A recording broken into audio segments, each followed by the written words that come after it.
य एषः सुप्तेषु जाग्रति य एषः सुप्तेषु जाग्रति कामं कामं कामं कामपुरुषो पुरुषो निर्विमाणः निर्विमाणः तदेव शुक्रं तद्ब्रह्मा तद्ब्रह्मा तदेवामृतमुच्यते तस्मिन् लोकः शतः सर्वे तदूनात्यपि कश्चन एतद्द्वैता एतद्द्वैता एतद्द्वैता एतद्द्वैता एतद्द्वैता एतद्द्वैता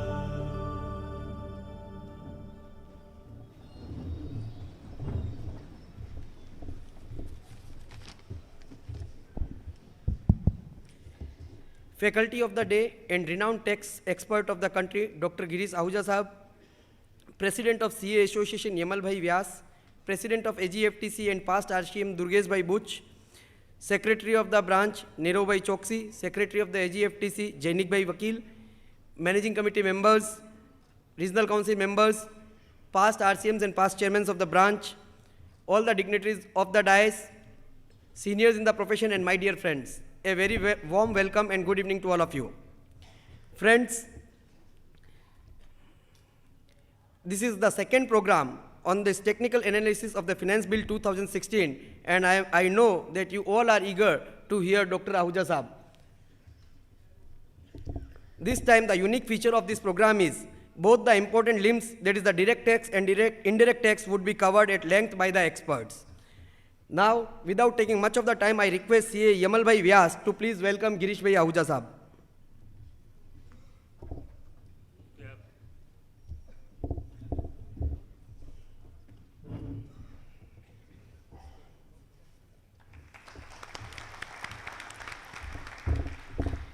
Now, on behalf of AGFTC, I request Durgesh Bhai Buch and Jainik Bhai Vakil to please welcome with a memento.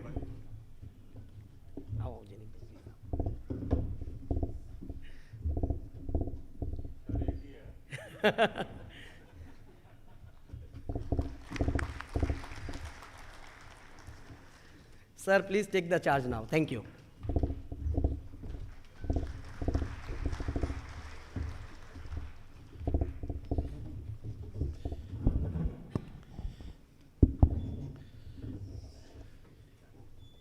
Chairman of the Ahmedabad branch of ICAI, Mr.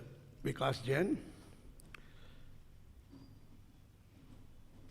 President of the CA Association Ahmedabad, Yamal ji, Durgesh Buch ji, President of the AGFTC, Jainik Vakil ji, Secretary of the AGFTC, and of course, Secretary of the Ahmedabad branch and CA Association also, Mr. Nirav Choksi ji, the other dignitaries sitting in front of me. I can count many, but I may not miss anybody's name, so that's why I'm not naming them. Ladies and gentlemen. Well, friend, let me tell you, this particular government is now not working only on the basis of bureaucrats. Two committees were formed. One, of course, was formed earlier. We know that was AP Shah committee, where I was also a member. The another committee was also formed, where I could not be a member because I already was a member, and that was Simplification Committee or Tax Reform Committee, under the chairmanship of Justice Ishwar. And we had given only MAT provisions, issues relating to MAT, to the foreign institutional investors and foreign company that time, which has been accepted. And the loss to the revenue to that amount was 43,000 crore. But they gladly accepted it to see that nothing wrong should be done for anyone. And I'm glad to inform you that out of the recommendations which were given by Tax Reform Committee, more than 50% recommendations have been accepted by The meaning thereby, they are not basing the judgment only on bureaucrats. Now they are getting the expert advice also. The committee was formed. One gentleman from here also was the member of that committee. आपको पता ही है. So that's why Mukesh Patel ji was the member of this committee, and the other 9 members were from other places. But I'm glad that they have accepted that thing also. Many changes, more than 160 changes are there this time in the Income Tax Act. More than 160 changes. It's a complete overhaul. And many things, many good things are there. Maybe some 2-3 irritate points are there, but everybody was expecting that exemption limit will be increased. And I also had a long discussion with the minister, but his view was different. He said that the moment we increase the limit, the number of the assessees will go out. Only 4 crore per assessees are paying income tax, and if we increase the limit, they'll go out. But they have done it in a different manner, although there is no exemption limit increased. But for those persons whose total income does not exceed individual 5 lakh, the benefit have been given to them indirectly, maybe not be a direct benefit, and that is in the form of 87A. Because earlier, although 2,50,000 is exempt, but you could take a rebate of 100% of the tax or rupees 2,000 under 87A, meaning thereby those who are getting less than 5 lakh, the exemption limit for them was 2,70,000. Because of the 20,000, the 2,000 tax there. Now exemption limit for them has been increased to 3 lakh because the 2,000 has been raised to 5,000. So meaning thereby, those who are in the whose total income is less than 5 lakh, less than 5 lakh total income. Maybe they have saved under ATC 1,50,000, so maybe it is 6,50,000 or maybe around that. Their exemption limit indirectly has gone up from 2,50,000 to 3 lakh, but they remain in the bracket of the assessee. That was the way of doing it, but directly benefit has not been given to anybody else. Coming to this. So let us go clause by clause discussion on this budget. If you look up, there were few changes in section 2 relating to definitions. One change is relating to meaning of capital asset. Because of the deposit certificates which were issued under gold denomination scheme, gold 2015, those deposit certificate was issued. The question came up whether it is a capital asset or not. If it is a capital asset, when you transfer, there will be a capital gain. But now they have given the deposit certificate will not be treated as a capital asset. And since it is not a capital asset, if you transfer those deposit certificate, there is absolutely no capital gain. That's why they have put the definition on the section 2, clause 14, subclause VI, where they have said, okay, now like gold deposit bond, this deposit certificates will also not be treated as a capital asset. Next change is a very interesting change, one line change, but काफी interesting है. आजकल आप income tax department जाते ही नहीं हैं, अब वो बुलाते रहते हैं, आप एक ही वक्त जाते हैं जब स्क्रूटनी होती है, otherwise everything is being done at home. But even in the case of scrutiny also, you have to go for hearing. You go for hearing or for other purpose of hearing. So वो भी जाना बंद हो जाएगा. वो बेचारे क्या करेंगे? मुझे नहीं समझ आया. Because they have inserted a definition of hearing in section 2, clause 23C. And it says, hearing includes any communication of data or documents through electronic mode. तो बाप की खत्म, जाने की जरूरत नहीं है, घर से भेज दीजिए तो कोई दिक्कत नहीं होगी. It will be treated as hearing. So whatever information they want, you can give it by electronic mode. But वो आपको पता है जाना तो पड़ेगा ही. मैंने कुछ कहा नहीं है. Coming to the next point.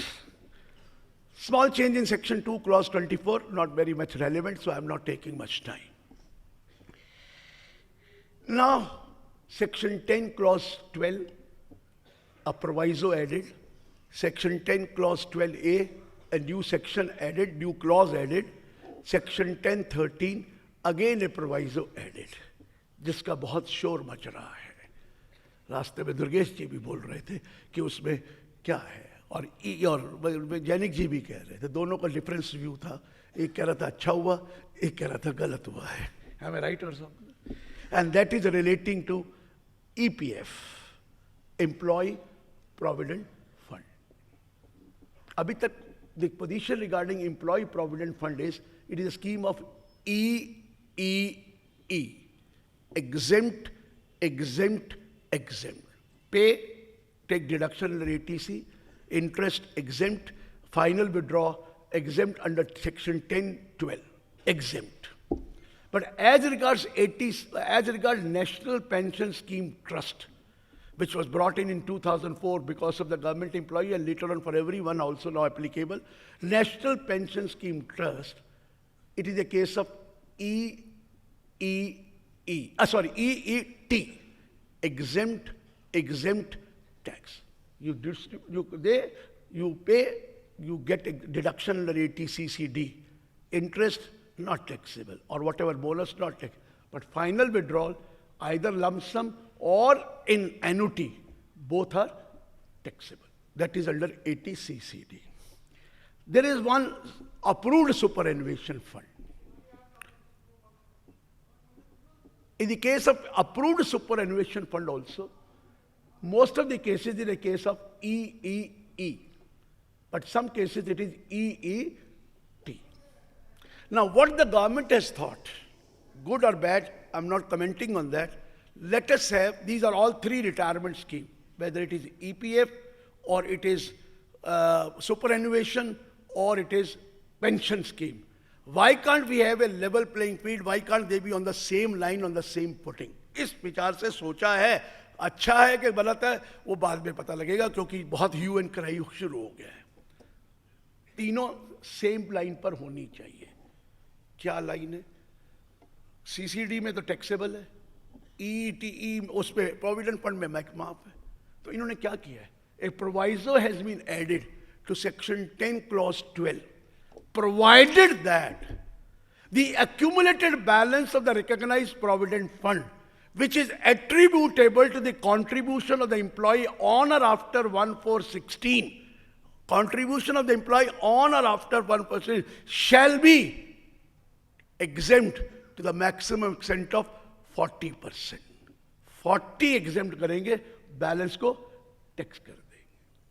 That is, up to 31st March 2016, whatever is your balance untouched, it remains EEE. But whatever employee contributes on or after 1st April 2016, and that will be accumulated. Whenever you withdraw that, at that particular time, 40% will be exempt and balance 60% you will be liable to pay tax. वो एक explanation दी, वो बाद में बताता हूँ. CCD में उल्टा था, national pension saving, you get installment, you get lump sum, वो taxable था. अब एक सेक्शन 10 clause 12A एक clause insert कर दिया है, नया clause है, और उस clause में लिखा है, when this national pension saving scheme is discontinued, or you opt out of this scheme, you opt out, or this is discontinued because after a period of time you may discontinue, you are not an employee maybe at times. If it is discontinued, you opt out of life, and you take a lump sum, then 40% of the lump sum means you can get the annuity computed to the extent of 40% and it will not be taxable. अगर बाकी 60% आप annuity लेते रहिए, वो taxable होगा. So 40% there exempt, 40% here exempt. Where National Pension Scheme Trust got benefit, they lost 60%. Superannuation में 10(13)A में भी यही डाल दिया, up to 40% exempt, balance 60% taxable.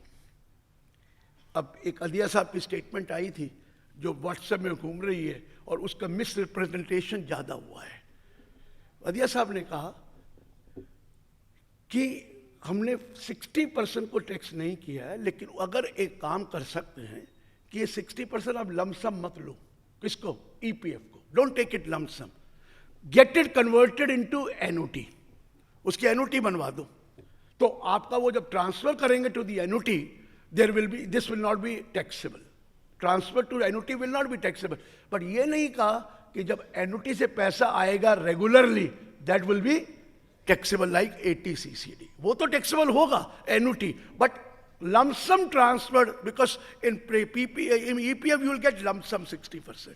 That lump sum you get it transferred and take pension throughout, and when you take the pension it is exempt. उन्होंने ये कहा है। पॉइंट ये आ रहा है कि कुछ ने स्टेटमेंट दे दी, sir it should be related to only interest part, because contribution is mine, I am investing and I am getting back my money. Although you are giving me a deduction, absolutely no problem, but I am locking my money also. So only interest should be 60% taxable. अदिया साहब ने ये नहीं कहा कि मैं देखूंगा, उन्होंने कहा I will put it up before the minister and let him consider that point. और स्टेटमेंट भी आ गई जेटली जी की, yes we may see, लेकिन ये अभी क्लियर नहीं है कि ये 60% कौन सा होगा, but they are considering the fact that people have started ये तो कुछ और है, मैं एक और चीज भी बताऊंगा, लेकिन रुकिए। और क्लैरिटी भी है और वैसे भी जरूरत नहीं थी। when you receive payment from public provident fund or when you receive payment for statutory provident fund of 1925, the exemption is under section 1011 and not under section 1012. It's not under 1012, meaning thereby 1011 has not been tinkered. It has not been touched.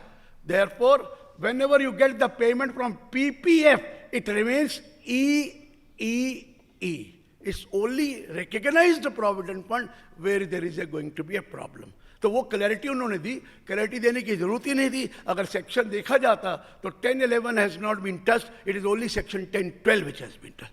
तो ये concept है sir, clear हो गया। तो मैं आगे बढ़ूं जरा एक कंसेप्ट को ध्यान से सुनना, जहां कहां प्रॉब्लम आई है। मैं एक कंपनी का डायरेक्टर हूं, तो कल से शोर मच रहा है। सीएफओ का टेलीफोन आया, क्या हुआ? Sir my salary is 1.5 crore. Okay, very good, तो मुझे पता है 1.5 करोड़ है, लेकिन what the companies are doing, अगर आपको ख्याल हो, employer's contribution to recognized provident fund is exempt up to 12% of the salary of the employee, up to 12% of the salary of the employee, and balance, if any, employer contributes, it is taxable in the hands of the employee. It is included in the meaning of salary. 12%, 1 crore 50 lakh का 18 लाख हुआ, 18 lakh if I'm not wrong. और वो 18 lakh employer contribute करता है, and he does not pay any tax, and he will pay this money, he will get back this money when he retires. Am I right? And there will be no difficulty. 1.18 lakh. अब government ने क्या कर दिया है जो लोगों ने देखा ही नहीं है? We have Schedule 4 in the Income Tax Act relating to the rules regarding Provident Fund, recognized Provident Fund, rules regarding superannuation fund, and rules regarding charitable trust. Gratuity trust.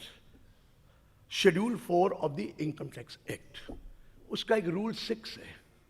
उस Rule 6 में यही लिखा था, employer contribution up to 12% of the salary.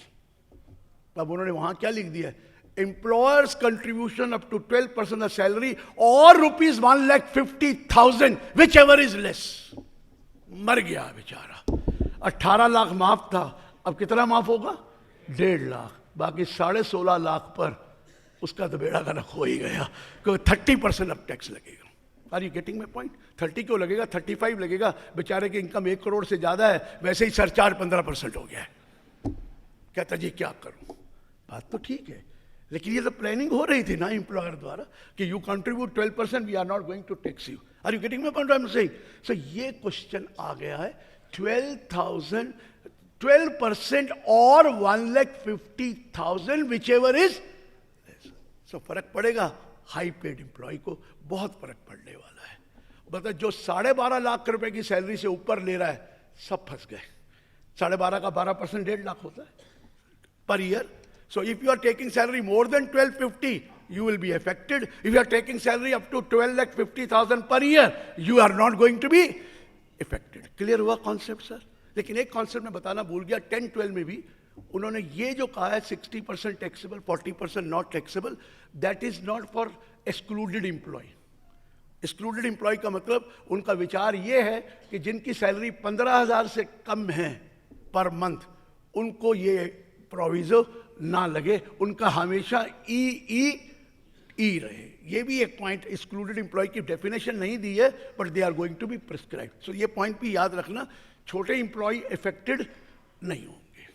Sir ये मैंने section 10, 12, 12A, 10, 13 और मैंने आपको एक शेड्यूल बता दिया। वो जो दुर्गेश जी ने बोला टाइम बहुत अच्छा, टाइम बहुत है, आराम से करना, that's why I am doing it. Otherwise मेरी स्पीड अगर आप सोचते तो मैं इस वक्त तक 10 सेक्शन कर चुका होता आराम से। मैं आइए, कोई नहीं, चिंता नहीं सर। अगला सेक्शन सुनिए, मैं बीच के जो बेकार हैं वो नहीं ले रहा। The section called 1038। बहुत शोर मच रहा था कि ये पीरियड जो लॉन्ग टर्म कैपिटल गेन का है, from 1 year they will increase it to 3 years। Stock market के सेंटिमेंट्स तो यही बता रहे थे, it will be increase to 3 years, but they have not done it. But they have done a wonderful thing. In 1038 में लिखा है income from dividend is exempt. वहां एक प्रोवाइजो डाल दिया है in 1038, provided that the above clause shall not be applicable in case of an income from dividend which is chargeable to income tax under section 115 BBDA। कि ये clause जो exemption की है, एक उन पर्सन को नहीं लगेगी जो 115 BBDA में कवर हो जाएंगे। तो आइए, ये कौन सा सेक्शन डाला? 115 BBDA। मैं बताने जा रहा हूं जो नया सेक्शन इनकॉर्पोरेट हुआ है।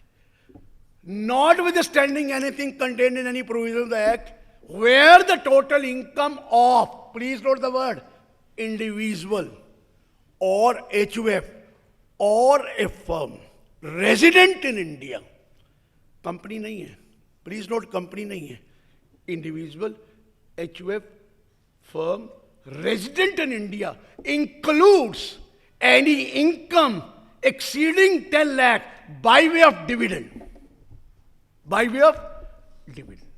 आपकी टोटल इनकम में डिविडेंड 10 लाख से ऊपर है, then such total income shall be taxable as under.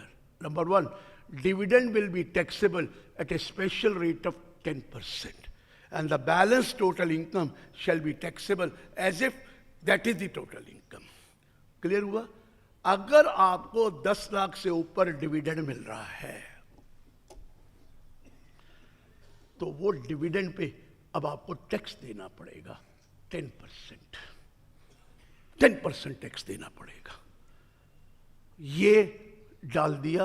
और लेकिन जिसको 10 लाख से कम डिविडेंड मिल रहा है उसको कोई इफेक्ट नहीं हुआ है, it continues to be exempt in your hand. So dividend above 10 lakh received during the year, आपको 10। इसका कॉन्सेप्ट है, क्यों करा है आपको बताऊं। When dividend distribution tax was introduced, at that time the thinking was there are certain persons who are receiving dividend but they are not liable to pay tax, so their rate is 0. There are certain persons who are liable to pay tax at the rate of 10% because their slab is less, 20% और 30% maximum. तो decide हुआ 0 को 30 का average कर 15% dividend tax लगा दो। नुकसान किनको हुआ? लोअर वालों को। फायदा किनको हुआ? हायर वालों को। जहां 30% दे रहे थे, they were now through the company they were paying 15 plus surcharge plus जो भी है, तो saving was in the hands of the share holder. So the concept is that now earlier you are paying 30, now you are paying less than 30, so pay 10% if your dividend exceeds 10 lakh। तो ये concept आया sir 115 BBDA।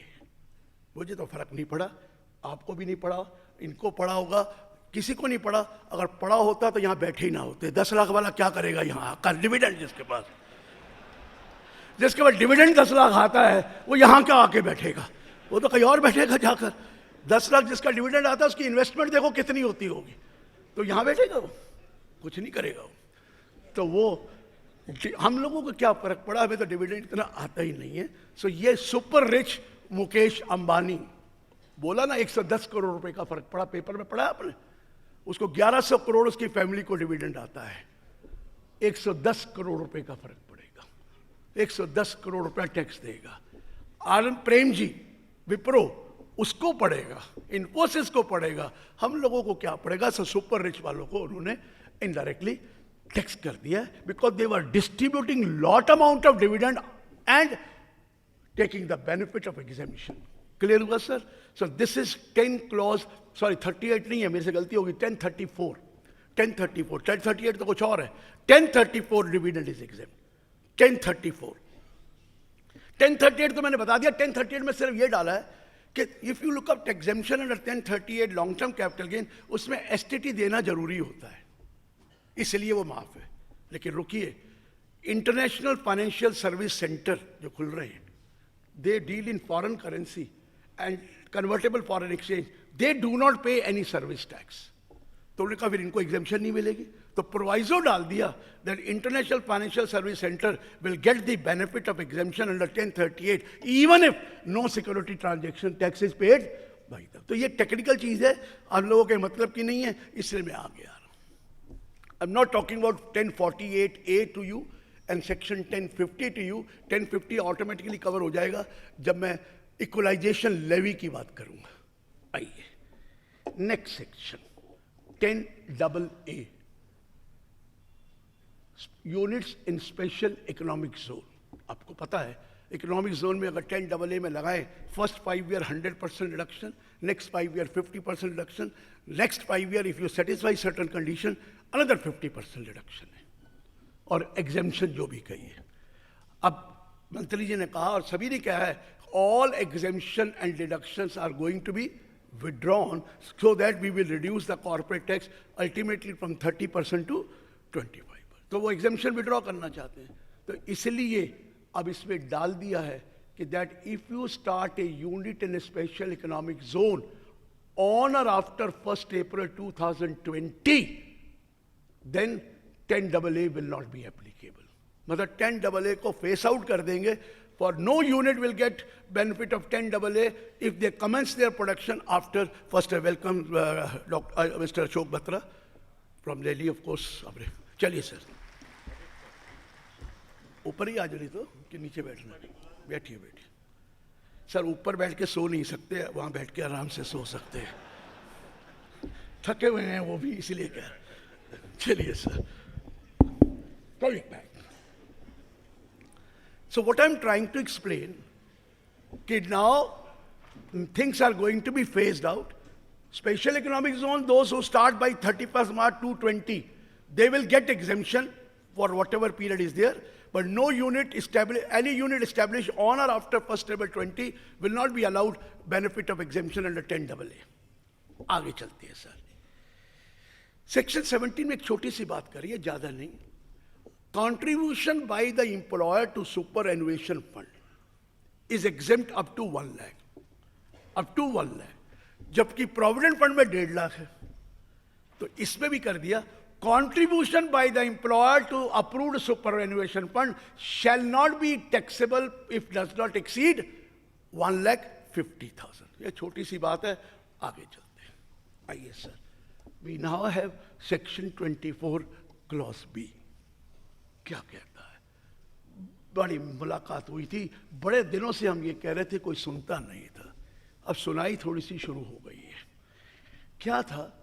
If you borrow money for purchase or construction of a residential house property, purchase and construction, if you let out entire interest is allowed, but if you keep that property for self occupation, you self-occupied property, the interest is eligible for deduction subject to maximum of rupees 2 lakh।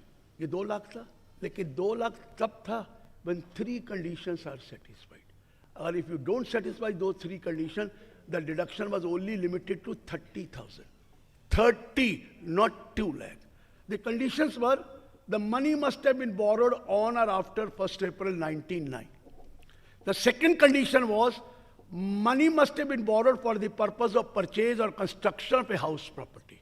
And third condition was the house property should be purchased or constructed within a period of 3 years from the end of the financial year in money is borrowed. पहली और दूसरी condition में कोई problem नहीं है. Third condition थी you must purchase the property with in 3 years from the end of the financial. और builder आजकल पोजेशन देते नहीं है.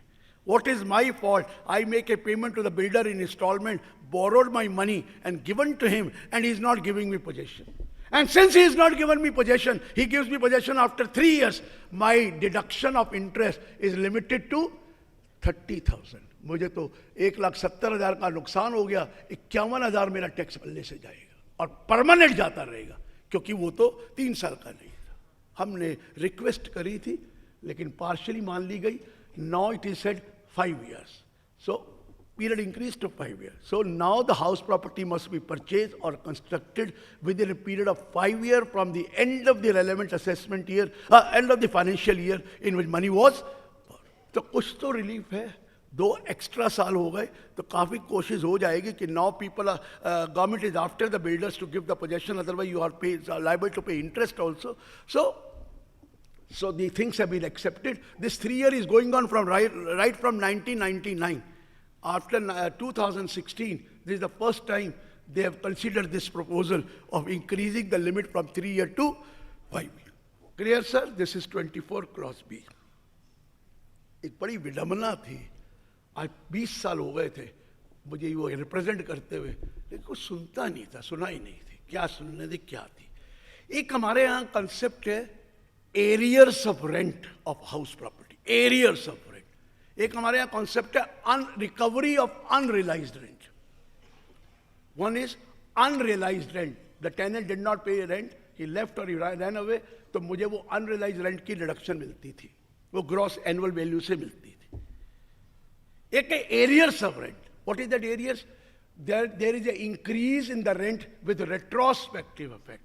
You might have gone to the court of law and telling them that this, I want to increase the rent of my tenant, he is not increasing. The court gave you order that rent should be increased right from 2004 till today, increase कर दो और वो पैसा अब आपको मिलेगा. तो area of rent is a different concept, unrealized rent is a different concept. Area of rent was covered under section 25B and recovery of unrealized rent was covered under 25AA. और एक 25A था वो जो पुराना था किसी और काम के लिए. 25AA में लिखा था if there is a unrealized rent which is subsequently recovered, it will be treated as the income under the head income from house property. Whether that property is in existence or not, whether it is with you or not, हम उसको income मान लेंगे क्योंकि हमने आपको पहले deduction दे दी है. और recovery of rent में लिखा था whenever you recover this rent, it will be treated as the income under the head income from house property. लेकिन एरियर्स में लिख दिया था standard deduction of 30% shall be allowed, but unrealised rent में 30% की डिडक्शन देते नहीं थे, जबकि वो ऑलरेडी 30% का नुकसान हम खा चुके थे क्योंकि वो ग्रॉस एनुअल वैल्यू से लेस होता. बार बार कहते थे मान जाओ, नहीं. अब क्या किया है? 25A, 25AA, 25B abolish. It is substituted by one section 25AA, combine कर दिया. If there is a recovery of arrears of rent or there is subsequent recovery of unrealized rent, both will be treated as income taxable under the head house property, deemed income house property, and it will be eligible for standard deduction of 30%. So दोनों को 30% मिलेगा, चाहे वो arrear हो चाहे वो unrealised rent हो. ये था सर्च. अब जरा अगला पॉइंट सुनना और बड़े ध्यान से सुनना, काफी ये इफेक्ट करेगा हम लोगों को. एक सेक्शन है 28 क्लॉज VA. क्या कहता है section 28 VA? Non compete fee is taxable in the case of business. Non compete, पहले तो नॉन कंपीट फी जब से मल्टीनेशनल कंपनीज आई नॉन कम्पीट फी शुरू हो गया कि आप अपना काम बंद कर दो, ये 2 करोड़ रुपए ले लो, please don't compete with us and we give you 2 crore, we give you 1 crore or what ever is it. ये कंपनियों ने शुरू किया, कितनी आई, क्वालिटी बंद हो गई, थम्स अप बंद हो गया, कई कॉलों ने नॉन कम्पीट फीस दी है उनको कि please don't compete with us, local brand को बंद करा दिया था। And non compete fee is taxable under business head. ये बिजनेस था, लेकिन प्रोफेशन की नॉन कम्पीट फी नहीं थी। From this year if you receive non-compete fee for not carrying on the profession, that too will be taxable. That too will be taxable because now the word uses for non-compete fee for not carrying on any business or profession. तो profession अब add कर दिया। तो कोई आदमी ये सोच के कि मैं नॉन कम्पीट फी ले लूँगा, टैक्स प्लानिंग कर लूँगा और मैं अपना प्रोफेशन छोड़कर कहूँगा ये तो टैक्सेबल ही नहीं है, अब वो टैक्सेबल हो गया, नॉन कम्पीट फी। क्लियर हुआ सर? इसी से मैं कुछ एक चीज़ और लेके जा रहा हूँ। I am taking you to section 55। ये बहुत इंपॉर्टेंट है, सुनने वाला है। Sir, there is a judgement of BC Srinivasa Shetty, सबको पता है सुप्रीम कोर्ट जजमेंट है, जिसमें लिखा है self generated asset capital gain, if you transfer a self generated asset there is no capital gain because the machinery provision fail, cost of acquisition cannot be computed and therefore there is no liability of tax on that. ये पहले judgement थी पुरानी। उसके बाद law में amendment आई थी कि even if there are self-generated asset, there are 7 kinds of self-generated asset where even if it is self-generated, they will be liable to capital gain and the cost of acquisition for those 7 assets will be taken as nil. वहां लिख दिया cost निल होगी और पूरा amount capital gain माना जाएगा। बाकी पे अभी भी प्रॉब्लम है सेल्फ जनरेटेड एसेट पे, लेकिन 7 आइटम को क्लियर कर दिया, there will be liable for capital gain. अगर याद हो तो वो उसमें थी एक गुडविल ऑफ अ बिजनेस, दूसरी थी ब्रांड नेम और a trade name associated with the business, 3 थी राइट टू मैन्युफैक्चर और प्रोड्यूस एन आर्टिकल और ए थिंग, 4 थी right to carry on business, 5 थी tenancy right, loom hours, stage carriage permit. These were the 7 items. Even if they are self-generated, the cost of acquisition will be taken as nil and there will be a capital gain viable to tax. Worth the goodwill of a business. अब लिख दिया goodwill of a profession. तो अगर आप profession की भी पहले goodwill और प्रोफेशन बेचो, अपना बंद करो और दो और कहो जी टैक्स नहीं लगता, क्योंकि हम ये प्ली लेते थे कि अगर एक सर्जन है तो नाम सर्जन का चलता है, ना कि उस क्लिनिक का चलेगा, और सर्जन चला गया तो गुडविल किस बात की। अगर दुर्गेश बुद्ध जी अपनी कंपनी के वो हैं और आज कहें मैं बजे तो गुडविल दो और मैं जा रहा हूं, तो अब तो इनको टैक्स देना ही पड़ेगा। तो इसलिए रिटायर मत होना,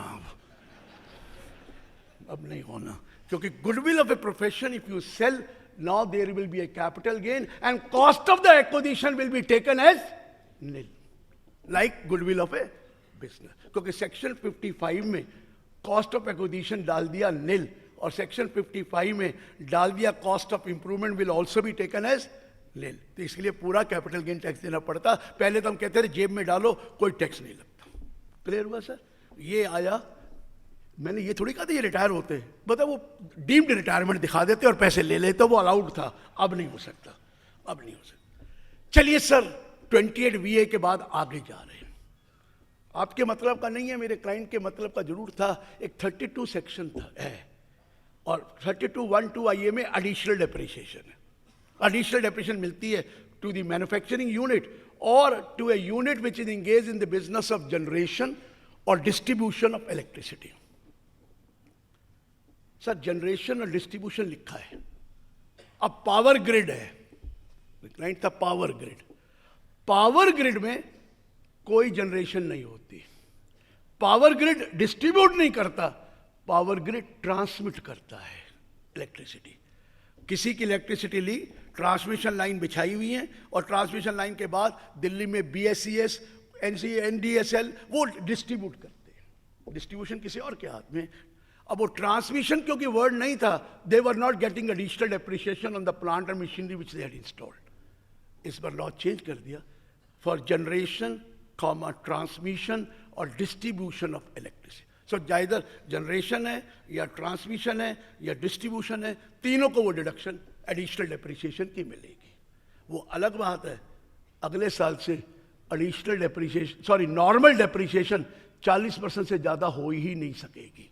अभी नहीं, अभी 40%। आप सोच रहे हैं मतलब अभी 100% भी आइटमें हैं, प्लांट एंड मशीनरी 80% भी है, 60% भी है, computer and all that, they are going to do it, that maximum will be 40%। Wait and watch. ये क्यों होने जा रहा है इसका भी बता दूं, अभी नहीं होगा, थोड़े दिनों में। हमने ये रिक्वेस्ट करी थी कि मैट को हटा दो। मैट हटेगा, कहते जी कैसे हटेगा? मैं कहा जब आप एग्जेम्पशन एंड डिडक्शन खत्म कर देंगे, then where is the difference? Exemption deduction खत्म हो गई तो वही बुक प्रॉफिट होगा और वही इनकम टैक्स का प्रॉफिट होगा। So why MAT? ये कहता है डेप्रिसिएशन में प्रॉब्लम है। In account in income tax depreciation rates are different and in companies act depreciation rates are different. तो उसकी वजह से क्या है, आप डेप्रिसिएशन ज्यादा ले लोगे तो वो डिफरेंस होगा, डेफर्ड टैक्स डेफर्ड लायबिलिटी जो आप करते हैं वही तो आ रहा है, इसलिए मैट की चक्कर आ रहा है। अब वो जो हम रेट ही कम कर देंगे तो ग्रेजुअली आप देख लेना 2-3 साल के बाद मैट खत्म हो जाएगा। मैट एएमटी भी खत्म होना है क्योंकि डिडक्शन खत्म हो जानी है, एटीआई भी, एटीसीआई, और ये मैट भी इस कंट्री से खत्म हो जाएगा। तो this was the right step towards abolition of MAT in this country, क्योंकि अभी तक आप 100% 80% लेकर उसका एडवांटेज ले लेते थे। ये चीज़ है सर, आएगा। अब आया 32AC। आपको पता है एक इन्वेस्टमेंट अलाउंस इंट्रोड्यूस किया था गवर्नमेंट ने, जिसको 100 करोड़ का लगाओ तो 15% था। बाद में जेटली जी ने इसको कर दिया था 25 crore per year, 15% investment allowance. इसमें वर्डिंग थी that you must have acquired and installed plant and machinery for a sum exceeding 25 crore, you will get 15% reduction. The word used was acquired and installed. और ये difference पहले additional में भी था। AO कहता था acquired and installed should be in the same year, then only I'll give you 15%. If you acquire in this year and install in the next year, the depreciation is not, because the word is not or, it is acquired and installed. ये dispute चल रहा था, हमने कहा ये dispute बहुत चलते हैं, अब वो डिस्प्यूट को सेटल कर दिया। Acquired in a particular year for exceeding 25 crore and may be installed in the subsequent assessment year.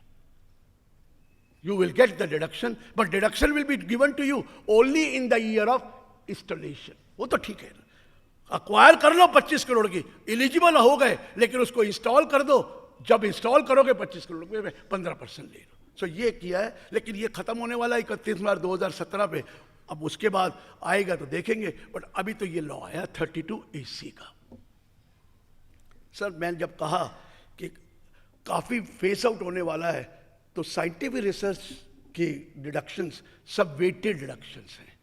आप साइंटिफिक रिसर्च इंस्टीट्यूट को दीजिए, स्कूल कॉलेज यूनिवर्सिटी को दीजिए, for carrying on a scientific research you are allowed 175% deduction, whether the research is related to the business of the assessee और not. 175%। अब इसको face out करके उन्होंने 100% कर देना है। Not this year, previous year 17-18 this has been reduce to 125 और ultimately 100 हो जाए। आप किसी कंपनी को साइंटिफिक रिसर्च के लिए दिए तो 125 था, next year it will be reduce to 100%।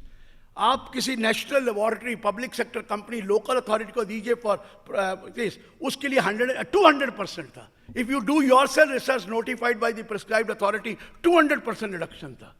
ये 200% will going to be reduced to 150 next year, not this year, next year, and ultimately from 2021 it will be reduced to 100%. So सारी जो exemption हैं और weighted reductions हैं ये खत्म कर देनी है, उसके बाद 25% आना है। तो ये फेस आउट हो रहा है साइंटिफिक रिसर्च के लिए।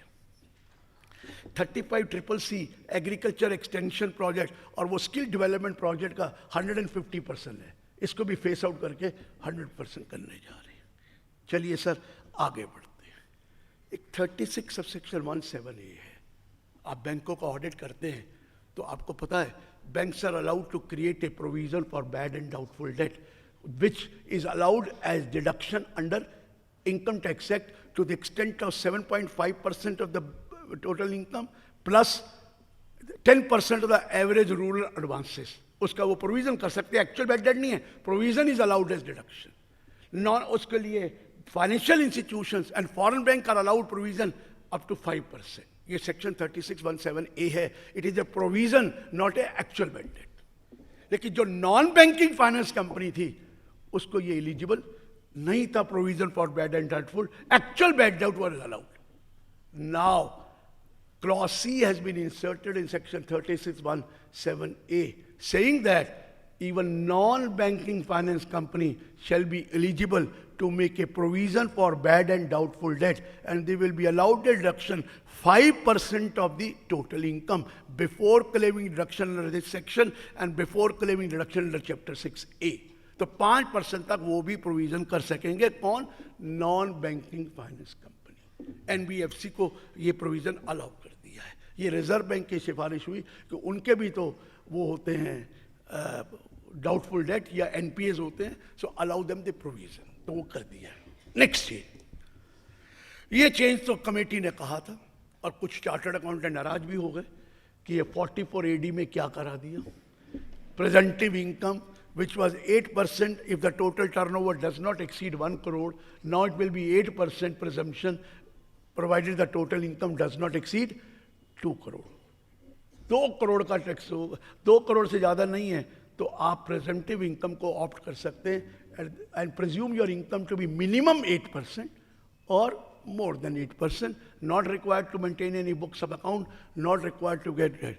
सब कुछ अच्छा किया लेकिन एक बेड़ा गर्क कर दिया इसने।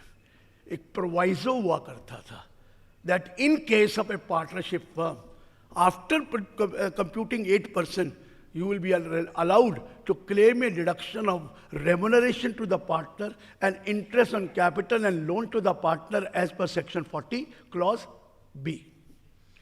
ये प्रोवाइजो डिलीट कर दिया, मतलब फर्म तो सब मर गए। फर्म को तो अब 30% टैक्स देना पड़ेगा, what ever they presume. Earlier they could plan out in such a manner that presume 8%, then give the remuneration to the partner and interest to the partner so that the firm income is reduced and they are payable, they pay tax at the slab rate, slab may be 10, maybe 20, and each will get a benefit of 250 also. वो कहते हैं नहीं, 2 करोड़ वाला आदमी के पास और भी इनकमें होती हैं, इसलिए वो 2.5 लाख का बेनिफिट वहाँ ले लेगा। So now that proviso has been deleted. तो फर्म अब को डिडक्शन नहीं मिलेगी प्रेजेंटिव इनकम से on account of remuneration and interest on capital and loan to the partner. Let's say क्या होता है जरा सुनिए। चलो ये तो कुछ अच्छा किया, एक और मुसीबत कर दी, एक 44AD सब सेक्शन 4 डाल दिया है। जरा सुनने वाला सेक्शन है, क्या करा है that if you are opting for 44AD, आप ऑप्ट कर रहे हैं, आपकी मर्जी है, आप ऑप्ट कर लिया, then next 5 consecutive assessment year, आज आपने करा, next 5 consecutive assessment year, if you want to opt out of this scheme, मतलब आप यहां में नहीं जाना चाहते कि मेरी नहीं है, then next 5 years you will not be allowed to enter this scheme. मैं एग्जांपल देता हूं, 17-18 पे आपने ऑप्ट कर लिया कि मैं जा रहा हूं, 18-9 में 19 में भी आपने 44AD ले लिया, 20-21 में कहा नहीं, ये तो मेरा, इसमें तो मुझे ज़्यादा टैक्स देना पड़ा है, लेट मी कम आउट, क्योंकि 5 साल अभी नहीं हुए, आप ऑप्ट आउट कर गए, तो दिस ईयर ऑप्ट आउट किया, next 5 more assessment year you will not be allowed to go for 44AD। तो लॉक इन पीरियड कर दिया, ये प्रॉब्लम आया, ये 5 साल तक आपको इकट्ठा है, तब जाकर ये बड़ा अजीब है। Let's see, will try to get it resolve कि ये क्यों डाल दिया, क्योंकि हमारी मर्जी है whether we go under 44AD, वो इसलिए डाला होगा ना कि वो उधर से वो प्लानिंग खत्म हो जाए और इनको यहाँ पर टैक्स मिल जाए। टैक्स तो मिलता, लेकिन ये जो चीज़ डाली है इससे प्रॉब्लम आएगी 44। बाकी वही है, if you show income less than that you are maintain books of account, get your accounts audited, वो तो वही है। एक ये प्रपोजल था इस कमेटी का कि if there is a presumptive income for business, why not there is a presenting income for professionals? And the recommendation was their gross receipt should not exceed 1 crore and presenting income should be 1/3, 33 1/3%. वो concept of 33 1/3% समझना क्या था, 1 crore gross receipt है तो TDS कटा होगा 10%, तो कितना टैक्स दे दिया? 10 लाख। तो 33% इनकम देंगे तो 33% का 30% कितना होता है? वो भी 10 लाख होता है। तो कहा टीडीएस कटा होगा तो हमें जेब से कुछ देना नहीं पड़ेगा या 2-4 हज़ार देने पड़ेंगे सरकार के, तो इसको 33% कर दो। लेकिन पार्शली एक्सेप्ट हुआ, ग्रॉस रिसीट 50 लाख कर दी और इनकम प्रिज्यूम 50% कर दी। डॉक्टर्स बहुत खुश हैं, the doctors are very happy. Doctors कहते हैं हमारे पास तो पैसे ही सारा कैश आता था, हम कहाँ से अकाउंट बनाते हैं, पता ही नहीं किसका नाम लिखें किसका नाम नहीं लिखें, क्योंकि जो देता है कैश दे डॉक्टरों के पास तो चेक आते ही नहीं है, चेक आएगा भी कैसे, वो बाहर ही नहीं निकलने देगा, पहले कैश नहीं मिल जाएगा उसको, चेक कैसे ले लेगा। So doctors are very happy, इससे तो बड़ा मजा आ गया। कहते क्या करेंगे, कहता अब इनकम दिखा देंगे, अगर हमारी 40 लाख हमने ग्रॉस रिसीट दिखा दी, ये हमारा मिनिमम 50 है तो 50 खर्चा बैंक से निकाल के जेब में डाल देंगे और बाकी 50 के ऊपर टैक्स दे देंगे।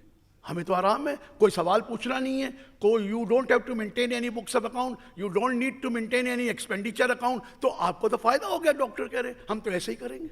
और कहता 50 तो मिनिमम है, अगर ज्यादा दिखाना है जब जरूरत पड़ेगी ज्यादा दिखा देंगे। ये तो डॉक्टर वगैरह बहुत खुश है, लॉयर भी खुश थे, लेकिन सर्विस टैक्स लग गया, थोड़ी सी प्रॉब्लम आ गई कुछ को, सबको नहीं आई है, सबको नहीं। सीए भी कर सकते हैं आप भी, अगर 50 लाख से कम वाले जो हैं अपनी इनकम 50% खर्चे दिखा दिए, पूछना थोड़ी है किसी ने। और आपने कौन सा आर्टिकल को वो देना है स्टाइपेंड, जिसके लिए आपको दिक्कत है, खर्चे आते देते तो है ही नहीं हम, तो इसलिए कोई चिक्का नहीं करो, 50% खर्चे दिखाइए, 50% में इनकम दिखाइए, no need to maintain, yes but in service tax you will have to maintain books of account there of course, but not for income tax, you can go ahead there is. पर इसमें भी कोई partnership firm को interest और salary वाला नहीं है। So 44 ADA is similar line, but यहाँ पर वो 5 लाख का लॉक-इन पीरियड नहीं है। There is no lock-in period of 5 years in the case of professionals. They may come out, they may go in, they may come out anytime they want. They can come in, come out. There is no problem. So ये 44 ADA का concept आया है sir. अगला concept जो important है वो दे रहा हूँ। एक सेक्शन है 47 clause XII 13B। आपको पता हो ये 13B आया था, you can convert private limited company into LLP। पीछे जब LLP कॉन्सेप्ट आया तो इसे you can convert private limited into LLP, there will be no capital gain provided some conditions are satisfied. Condition all asset transferred, all liability transferred, लेकिन उसमें एक condition थी, the turnover of any of the 3 preceding previous year should not exceed 60 lakh. याद आया? उनको तो नुकसान हो गया जो मैन्युफैक्चरिंग वगैरह करते थे, लेकिन जो इन्वेस्टमेंट कंपनी थी उनका टर्नओवर 60 लाख का था ही नहीं, तो वो तो अपना मर्ज कर रहे थे और दबा के कर रहे थे कि चलो करोड़ों रुपए की प्रॉपर्टी है, मर्ज करके LLP बना दो, देयर इज नो टैक्स। और LLP बनाने में क्या फायदा होता है, डिविडेंड डिस्ट्रीब्यूशन टैक्स खत्म हो जाना है आगे से, पुराना तो चलो अलग है, आगे से खत्म हो जाना है, रिजर्व भी 3 साल के बाद आपके बन जाएंगे and you don't have to pay, तो वो कन्वर्ट कर रहे थे। तो अब एक कंडीशन और डाल दी, the third condition is the value of the asset held by the assessee in as per the books of account in any of the 3 preceding previous year should not exceed ₹5 crore। अगर 5 करोड़ से ज्यादा है तो हम आपको ये transfer नहीं करने देंगे। ये 4713B का चेंज आया जो मैंने इंपॉर्टेंट था आपके आगे रखा। बाकी तो वो गोल्ड मोनेटाइजेशन, या पिछली बार ही आया था, एक स्कीम कंसोलिडेट करके यूनिट वो म्यूचुअल फंड उसको कंसोलिडेट कर देंगे, उसके प्रोविजन आ जाए। आगे चलते sir, we know that there is section 80 read with section 139(3). क्या कहता है, no loss can be allowed to be carried forward unless the return of income return of loss is filed on before a due date of return. उसमें कौन कौन से loss थे, business loss 72, speculation loss, capital loss. उसमें house property loss नहीं था, वो अभी भी नहीं है। एक था loss of a specified business covered under 73A। Specified business कौन से, जिनका 100% कैपिटल एक्सपेंडिचर अलाउड होता है अंडर 35AD, वो 11 बिजनेस थे। उस बिजनेस को वो कहते थे loss can be carried forward even if the return is filed late, क्योंकि उन्होंने सेक्शन 80 में डाला नहीं था, 139(3) में डाला नहीं था। लीजिए इस साल से डाल दिया, loss of 73A2 of a specified business will not be allowed to be carried forward unless the return of income is filed on or before the due date and it is assessed. और 139(3) में भी डाल दिया. So be careful. जो 100% reduction ले रहे हैं capital exemption 35 AD में covered है, they should now file the return on due date. Otherwise, their loss will also not be allowed to be carried forward. आगे जरा सुनिए. अब आया 80CCD. वो तो वही है पेंशन स्कीम ट्रस्ट. उस पर एक चेंज कर दिया. पेंशन स्कीम ट्रस्ट का 40% तो माफ कर दिया अगर लमसम लोगे, और बाकी आप एनुटी लोगे वो टैक्सेबल होगी. लेकिन एक चीज चेंज कर दी, that annuity which you are receiving, if that person unfortunately dies and the annuity is now received by the legal heir, that will be now exempt.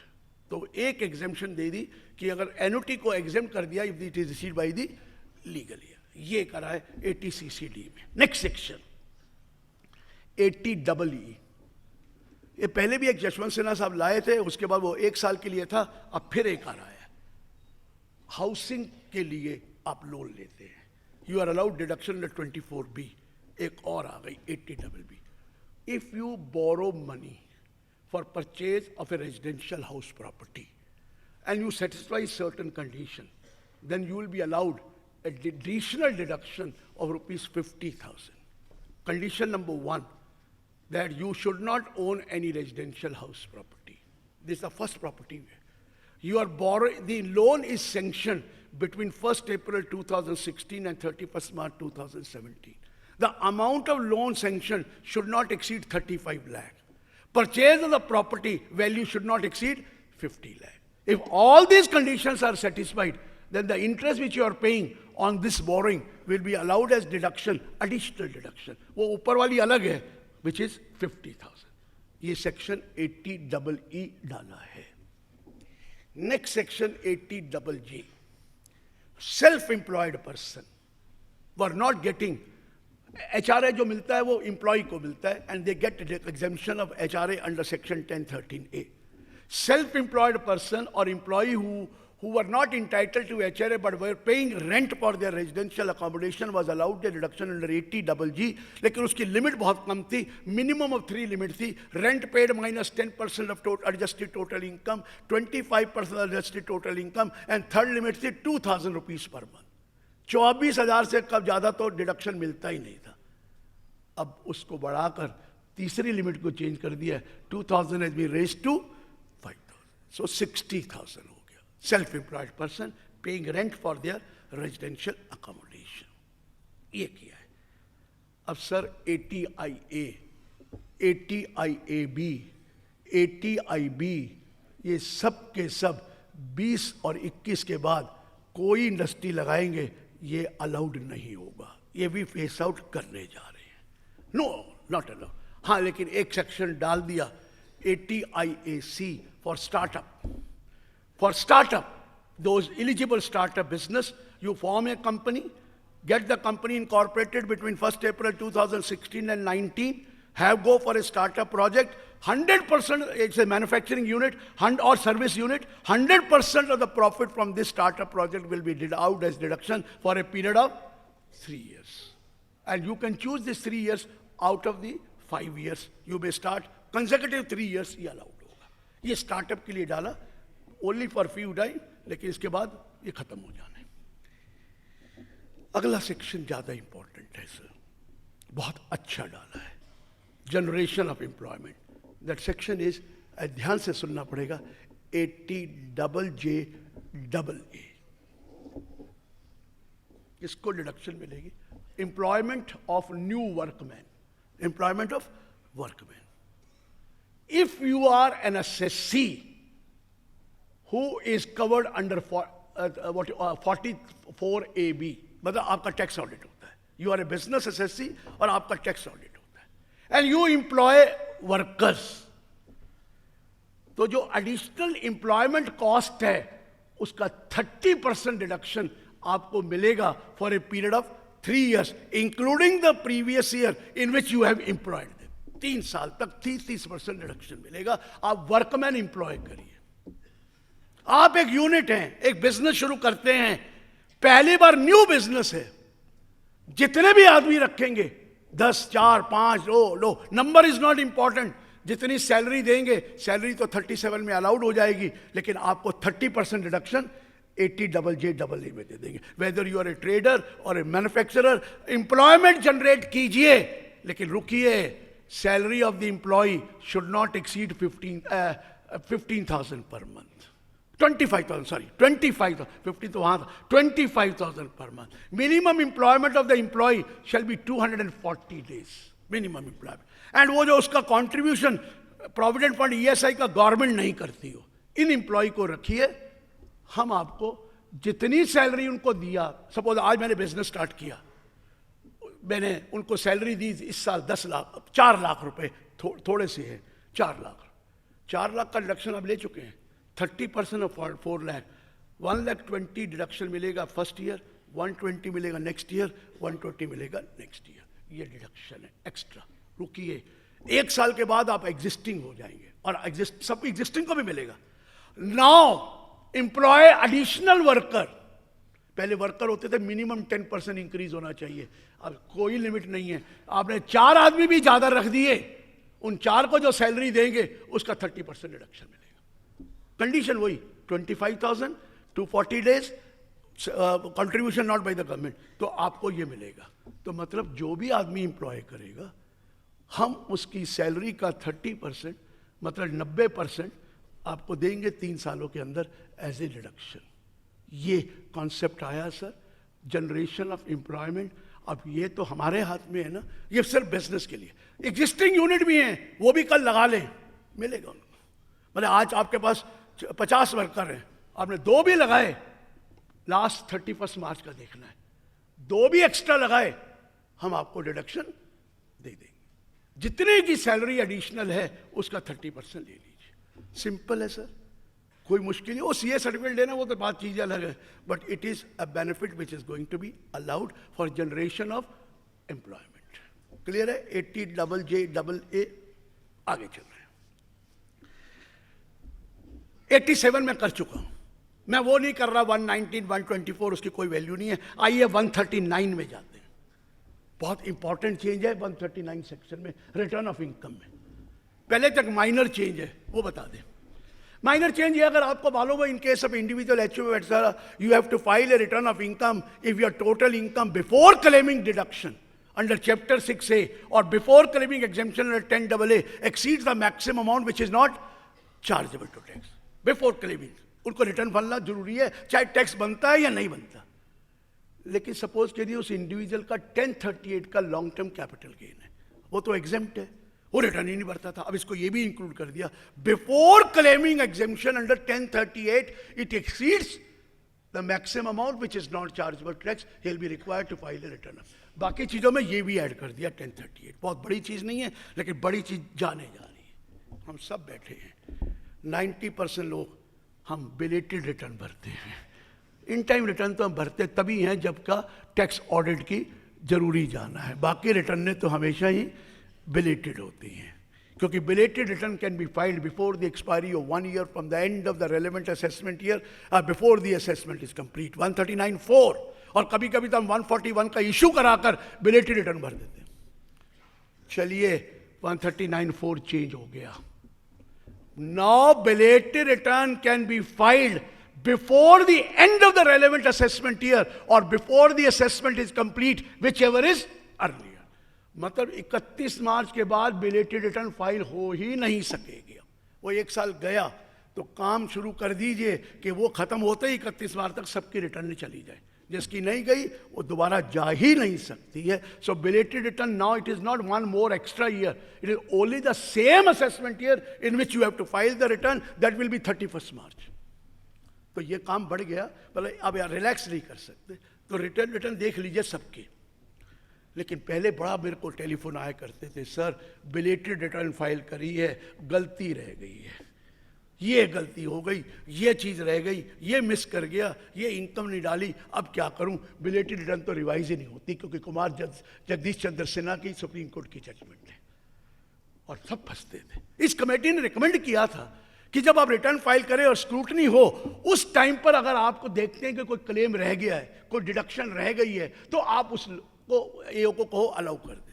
ये बात तो नहीं मानी, लेकिन ये बात मान ली है कि belated return now can be revised, now you can revise the belated return. तो गलती अगर आपसे हो गई है तो रिवाइज कर दीजिए before the expiry of 1 year from the end of the relevant assessment year or before the assessment is complete.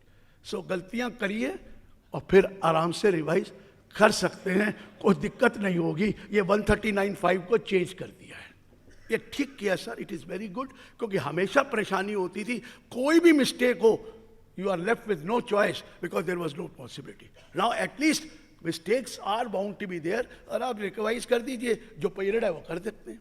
ये 139(5) में चेंज आया है। Next change 143(1), processing of return होती है और सीपीसी प्रोसेस करके भेजता है। जब वो प्रोसेस करता है तो 2 एडजस्टमेंट 1A में अलाउड है, सबको पता है।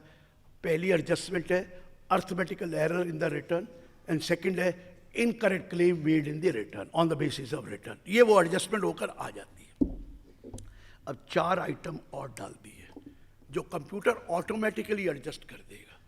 Suppose you have claimed a set off loss but return is filed late, तो वो उस जो सेट ऑफ था उसकी रिटर्न लेट फाइल हुई है, तो वो ऑटोमेटिकली वो सेट ऑफ डिसअलाउ करके आपके इनकम को बढ़ा देगा। Second, you had claimed deduction under 10AA, 80IA, 80IB, 80IC, 80ID, but return has been filed late, क्योंकि वहां तो ड्यू डेट तक रिटर्न फाइल करो तो मिलना है। ऑटोमेटिकली कंप्यूटर उसको डिसअलाउ कर कर ऐड कर देगा, कंप्यूटर डिसअलाउ करके ऐड कर देगा। आपने एक लॉस क्लेम कर लिया, रिटर्न लेट फाइल करने, उसको भी कैरी फॉरवर्ड अलाउ नहीं करेगा। एंड 5 चौथा लास्ट, जो 26AS में TDS कटा हुआ है उसकी अगर आपने इनकम नहीं दिखाई तो ऑटोमेटिकली वो इनकम लेकर बढ़ा देगा आपकी कंप्यूटर। 26A से मैच करेगा, देखेगा ये income is not included, let's include that income, या 16 या 16A डाल देगा। अब 26A वेरीफाई कर लेना, क्योंकि अगर गलती हुई, लेकिन ये डरने की जरूरत नहीं है। ये चारों चीजों के लिए आपको शो कॉज नोटिस आएगा। They will give you show cause notice and they will tell you reply within 30 days of the show cause notice. If you reply, then they will take action accordingly, and if you don't reply, automatically it will be adjusted. Be careful, you have to reply for that show cause within a period of 30 days, then only this they may not add, otherwise हो जाए। तो ये 143(1) की important change है। सो be careful कि ये चीज़ें अगर हो रही हैं तो उसका शो कॉज देख लेना। और 26A में कई आइटमें गलत भी आ जाती हैं, तो इसलिए आप be careful about that part. Next point, sir एक सेक्शन 143(1D डाला था इन्होंने, बहुत खराब सेक्शन था। क्या डाला था? If you been issued a notice under 143(2), then there is no need for processing of return under 143(1). मतलब क्या करते थे, 143(2) का नोटिस दे देते थे और जो हमारा रिफंड बनता था वो प्रोसेस ही नहीं करते थे, क्योंकि प्रोसेसिंग हुई नहीं, और हमारा रिफंड रोक लेते थे और असेसमेंट के बाद वो एडजस्ट कर देते थे। Are you getting my point? मैंने क्यों ये लॉ ने नया शुरू कर दिया था, 143(2) दे दो बस, अब कोई प्रोसेसिंग नहीं होगी। इस कमेटी ने यही कहा था प्रोसेसिंग होना जरूरी है। चलिए उन्होंने 143(1D डिलीट नहीं किया, प्रोवाइडेड कर दिया। क्या कर दिया? Provided 143(3) assessment can not be done without processing the return under 143(1). तो करना तो उनको पड़ेगा 143(1) में, तभी होगा। ये सर 143 में चेंज आया है। 153 एंड 153B ये तो वही पुराना चीज ले आए हैं। पहले टाइम बार्ड केसेस होते थे, the completion of assessment had to be done within a period of 2 years from the end of the relevant assessment year. अगर TPO के जाता है तो 3 साल थे, रीअसेसमेंट का 1 year था from the end of the relevant assessment year, search case का 153B में 2 year था from the end of the year in which the search was conducted. सभी पीरियड को 3 महीने कम कर दिया है। 31 दिसंबर को आप खाली हो जाएंगे और फिर बिलेटेड रिटर्न भरना शुरू कर देना। दिसंबर तक तो आपका खत्म हो जाना स्क्रूटनी असेसमेंट। 31 दिसंबर के बाद स्क्रूटनी होनी नहीं है क्योंकि टाइम बढ़ हो जाएगा। So all period reduce to 21, 3 महीने का पीरियड कम कर दिया। पता नहीं क्यों करा है, पैसे इकट्ठे करने का सिस्टम है और कुछ नहीं है, ताकि पैसे इकट्ठे हो जाएंगे, डिमांड आएगी, डिमांड 30 डेज में देंगे तो पैसे इस साल के होंगे, अगर 31 मार्च होगा तो पैसे अगले साल के मारे। क्या ये कमर्शलाइजेशन है और कुछ नहीं। 21 9 मंथ्स ये कर दिया। लेकिन एक बहुत अच्छी चीज करी है, वो अभी थोड़ी देर में बताता हूं। इसी 153 में सब सेक्शन 5 डाला है, वो अभी बताता हूं सर। नेक्स्ट चेंज सर, जो नेक्स्ट चेंज है वो प्रोसीजरल मैटर है, टीडीएस के पॉइंट। 192 डीए था, 192 सी, 194 डबल बी है, 194 डबल बी। जो रेस हॉर्स है, उस रेस हॉर्स का एग्जेम्पशन लिमिट 5,000 थी, जबकि लॉटरी की एग्जेम्पशन लिमिट 10,000 की थी, उसको भी 10,000 कर दिया है।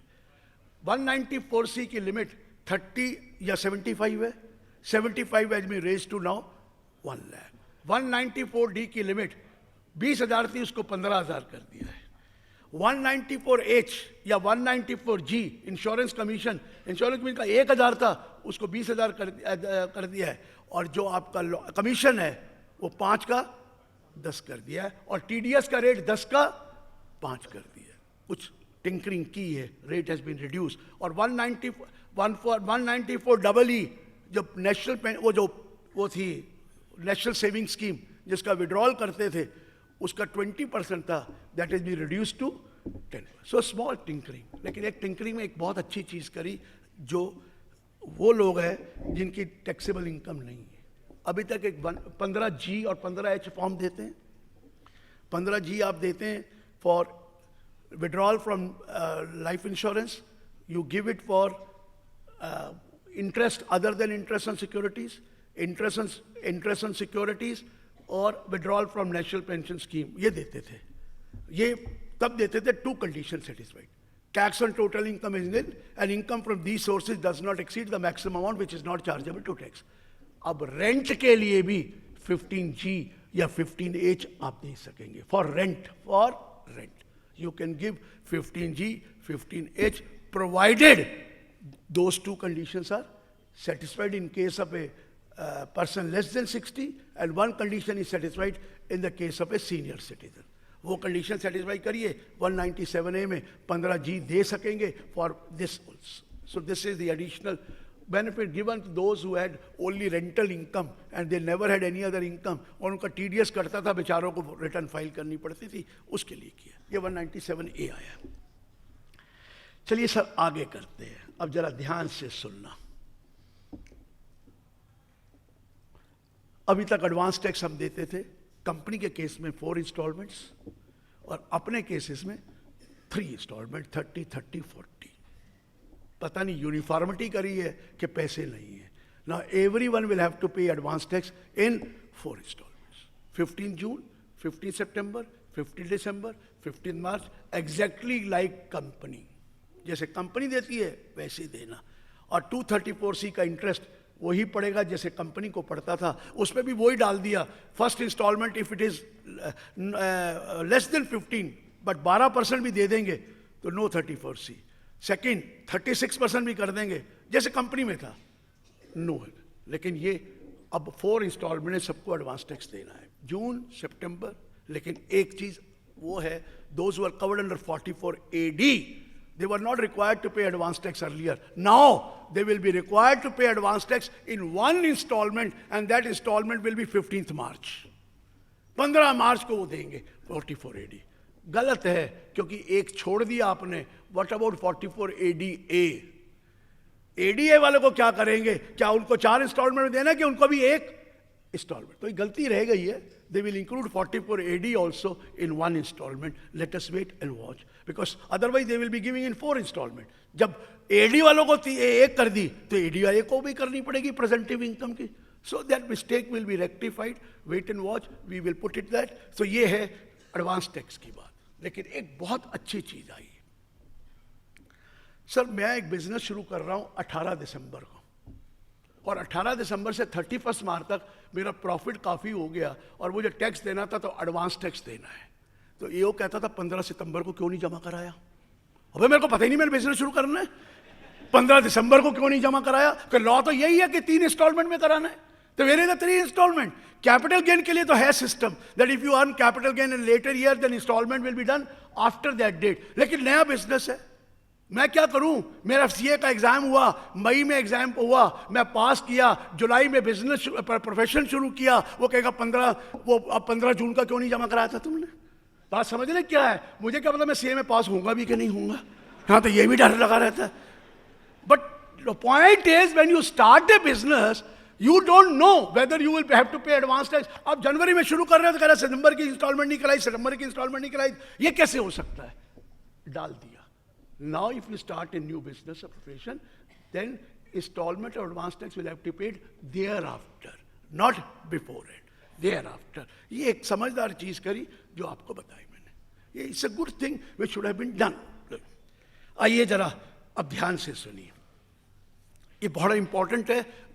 रिफंड, रिफंड पर आपको इंटरेस्ट मिलता है 6% पर एनम। लेकिन जरा रिफंड की बात को जरा ध्यान से सुनना। लॉ चेंज क्या किया है? Refund can be because of 2 reason. One reason is because of excess deposit of advance tax and TDS. This is one reason. Another reason for refund can be self-assessment tax excess paid. There are 2 reasons. Advance tax और TDS ज़्यादा हो गया इसलिए हो गया, या self assessment tax हो गया, तो उन्होंने दोनों को अलग अलग किया। If the refund is due to excess deposit of advance tax and TDS, then if you file the return on or before the due date of furnishing the return, then refund is 6%, but it will be calculated. The period will be from 1st April of the relevant assessment year till the date of the refund. ऐसे ही मिलता है, 1 अप्रैल से मिलता है till the date of the refund. लेकिन रुकिए, अगर आपने रिटर्न लेट भेजी तो refund will be from the date of filing the return and not from the date of 1 April. Suppose date थी 30 सितंबर, आपने डाल दी तो पहली से मिल जाएगा। सपोज डेट आपने डाली नवंबर में, तो 8 महीने का इंटरेस्ट गया, तो now it will be from November and not from April. So if the return is filed late, you will be losing 6% interest of that refund. And please note that अगर आप सितंबर तक डाल देते तो पूरे 6 महीने का मिल जाता, लेकिन क्योंकि आपने सितंबर का 1 दिन भी डिले किया, वो पूरा का पूरा गया। तो emphasis is on filing a return due date. तो प्लीज ये देख लेना, कहीं ज्यादा अमाउंट ऑफ रिफंड हो तो you are losing 6% for those many months for which return is filed. From April to the date of filing, ये गया, April to date of filing, clear हुआ सर? नेक्स्ट पॉइंट, 140A का था, आपने access जमा करा दिया, कहते करा दिया, रिफंड मिलेगा from the date of payment of 140A और date of filing the return whichever is later. क्या करते थे? जमा करा के बैठ जाते थे, रिटर्न नहीं फाइल करते थे। लेकिन वो कहता नो, रिफंड तब मिलेगा जब आप रिटर्न फाइल कर दें। सो ये भी एक चेंज आया है। लेकिन एक बड़ा अच्छा चेंज ये आया, एक सेक्शन 153 सब सेक्शन 5 डाला, उसको मैं 244A से कंपेयर करूंगा। जरा सुनिए क्या है। आप अपील में गए, अपील का ऑर्डर हुआ under section 250, you went to ITAT, order हुआ under 254, you went to high court, order हुआ under 260A, you went to supreme court, order हुआ अंडर 262, या रिवीजन का ऑर्डर हुआ अंडर 263 एंड 264, ये ऑर्डर हुआ। To give effect to that order AO के पास जाना पड़ता है, और उस इफेक्ट दे देता तो रिफंड बनता था मेरा। अब क्या करता था AO? उसका इफेक्ट ही नहीं देता था, क्योंकि उसमें कोई टाइम लिमिट ही नहीं थी। You could continue with that, वो सो जाते थे, कर लेंगे, क्या जल्दी है, कर लेंगे। अब लॉ ने क्या कहा है कि this appeal effect will have to be given by the AO within a period of 3 months from the end of the month in which he received that. 3 महीने के अंदर उसको अपील का इफेक्ट देना पड़ेगा, वो रुक नहीं सकता, रिस्पॉन्सिबिलिटी फिक्स कर दी है। अगर आप 3 महीने में नहीं करेंगे then you will have to go to the commissioner or principal commissioner for extension of a date which will be maximum 6 months। वो रीजन बताने पड़ेंगे क्यों मांग रहे हैं। ये 153(5) में कर दिया है कि अब अपील इफेक्ट देना पड़ेगा। इसी को लेकर 244A चेंज कर दिया कि अपील इफेक्ट क्योंकि 3 महीने में देना है, और उस 3 महीने के इफेक्ट के बाद अगर 3 महीनों में आप रिफंड नहीं पे करेंगे तो रेट ऑफ इंटरेस्ट 9% हो जाएगा, 6% नहीं होगा। मतलब 3 मंथ्स वो लगेंगे और 3 मंथ्स के अंदर अंदर आ गया तो 6%, और 3 महीने उसके बाद आया तो then they will have to pay. Accountability fix हो जाएगी उस एओ की कि तूने कैसे नहीं दिया, क्यों गवर्नमेंट का लॉस किया। Are you getting my point? So ये एक कॉन्सेप्ट नया डाला जो बहुत अच्छा डाला और काम का कॉन्सेप्ट है। मैं आपको बताऊं अगला पॉइंट, बहुत अच्छी चीज करी है सेक्शन 271 की। आप पेनल्टी तो पता ही है आपको, 2 पेनल्टी है, 271(1)(b), 271(1)(c). 1B की पेनल्टी थी, you don't respond to a notice given under 142(1), you don't respond to a notice given under 143(2), you don't find a response notice under given under 142(2)(a). आपने respond नहीं किया तो 10,000 रुपए की penalty थी।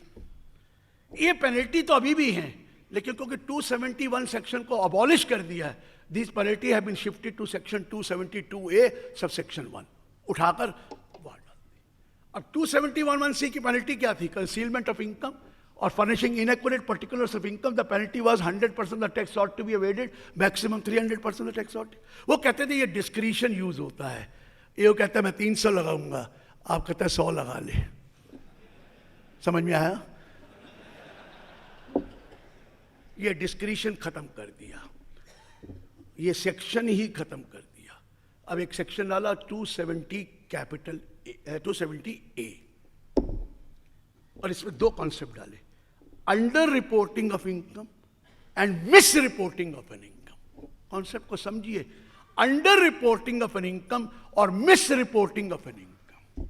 अगर अंडर रिपोर्टिंग ऑफ इनकम है तो पेनल्टी 50% होगी, 50% फिक्स्ड, ना ज्यादा ना कम।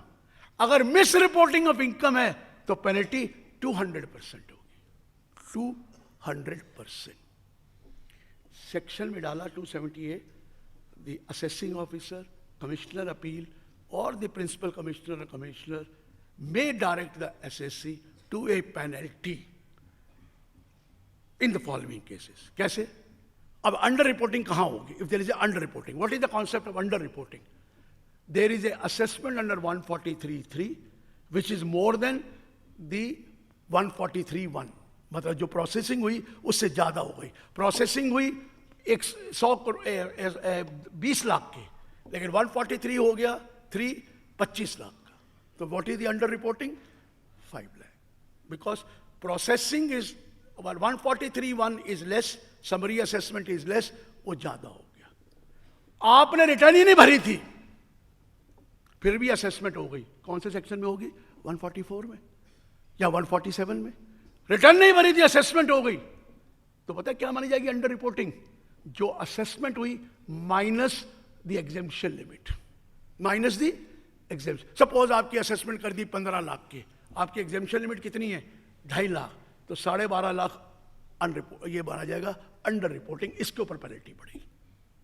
अगर आप कंपनी है तो सारा ही है, क्योंकि एग्जेम्पशन लिमिट है ही नहीं, कंपनी में एग्जेम्पशन लिमिट है ही नहीं, तो पूरी की पूरी अंडर रिपोर्टिंग मानी जाएगी अगर आपने रिटर्न नहीं भरी हुई है और असेसमेंट हुई।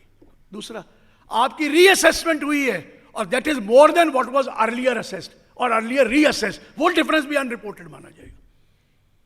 समझ में आ रहा मैंने क्या कहा? और चौथा, you are incurring a loss, that loss has been reduced और it is converted into profit, वो भी माना जाएगा। और इस पे टैक्स जो लगेगा 30% लगेगा, स्लैब रेट नहीं लगेगा, और पेनल्टी लगेगी 50%। एक एग्जांपल दे रखी है, उसकी मैं समझाता हूं। सपोज यू हैव सोन 110 आपने रिटर्न भरी, सपोज 100 की रिटर्न भरी, 100 लाख। समरी असेसमेंट 110 की हो गई 143(1), 143(150) का हुआ, ठीक है। So what is the difference? 150 minus 110, 40 पे 30% टैक्स दो और बाकी 50% पेनल्टी दो, ठीक है जी। और उसके बाद रीअसेसमेंट हो गई 180 की, तो 180 माइनस 150, पीछा 150 हुआ है, उस 30 पे 50 वो दो, 30% टैक्स एंड 50% पेनल्टी दो। Are you getting my point what I am saying? दूसरा, आपने रिटर्न ही नहीं भरी, यू डिडंट फाइल रिटर्न, और उसने असेस कर दी इनकम 18 लाख, ठीक है। 18 लाख माइनस 250 अगर आप इंडिविजुअल है, 1550 का 30% टैक्स दो और 50% पेनल्टी लगेगी। Getting my point what I am saying? ये कॉन्सेप्ट उन्होंने निकाला है कि भाई 50% पेनल्टी अंडर रिपोर्टिंग कैसे देखना है, 143(1), 143(3) difference, no return, assessed income minus 250 या whatever is your limit, reassessed income minus already assessed, the difference unreporting, loss, पहले लॉस था आपने क्लेम किया 20, रिड्यूस होके 12 कर दिया, 8 लाख आपकी, उसके ऊपर 30% दीजिए और पेनल्टी दीजिए। ये वही चीजें पहले भी थी, वो चीजें यहां भी डाल। अब मिस रिपोर्टिंग की 200% मिस रिपोर्टिंग के उन्होंने दे दिए, कौन कौन सी मिस रिपोर्टिंग होगी। Misreporting will be misrepresentation और suppression of facts, this is misreporting. Any investment not recorded in the books, misreporting. Any expenditure debited which can not be substantiated, any false entry in the books of account, any receipt which has not been recorded in the books of account, and the last is वो जो international transaction या specified transaction है उसकी reporting नहीं करी, उसकी reporting नहीं करी। In all these cases it will be called as miss reporting, miss reporting. And जब मिस रिपोर्टिंग होगी तो पेनल्टी विल बी 200%। क्लियर हुआ sir? Miss reporting 200%, under reporting clear? Can I proceed? But tax liability, not the slab rate, tax liability will be 30%. अब एक section और डाल दिया है, घबराने की वजह से उन्होंने कहा लो एक 270AA डाल देते हैं। There is an assessment under 143(3) or 4 or 147 assessment होगी। Please don't go for a appeal, आप अपील मत करिए। You paid the tax plus the interest till the date of assessment and make an application to the AO. The AO shall give you immunity of the penalty as well as prosecution. क्या कर रहे हैं? आपकी assessment 143(3) में हुई है या 147 में हो गई, assessed income आ गई, आप dispute मत raise कीजिए, don't go for appeal.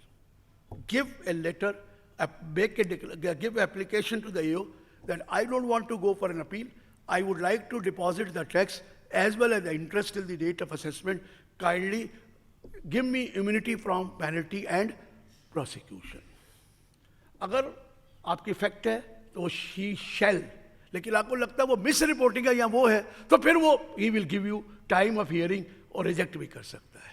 ये सिर्फ अंडर रिपोर्टिंग के लिए 270AA है, it is not for miss reporting.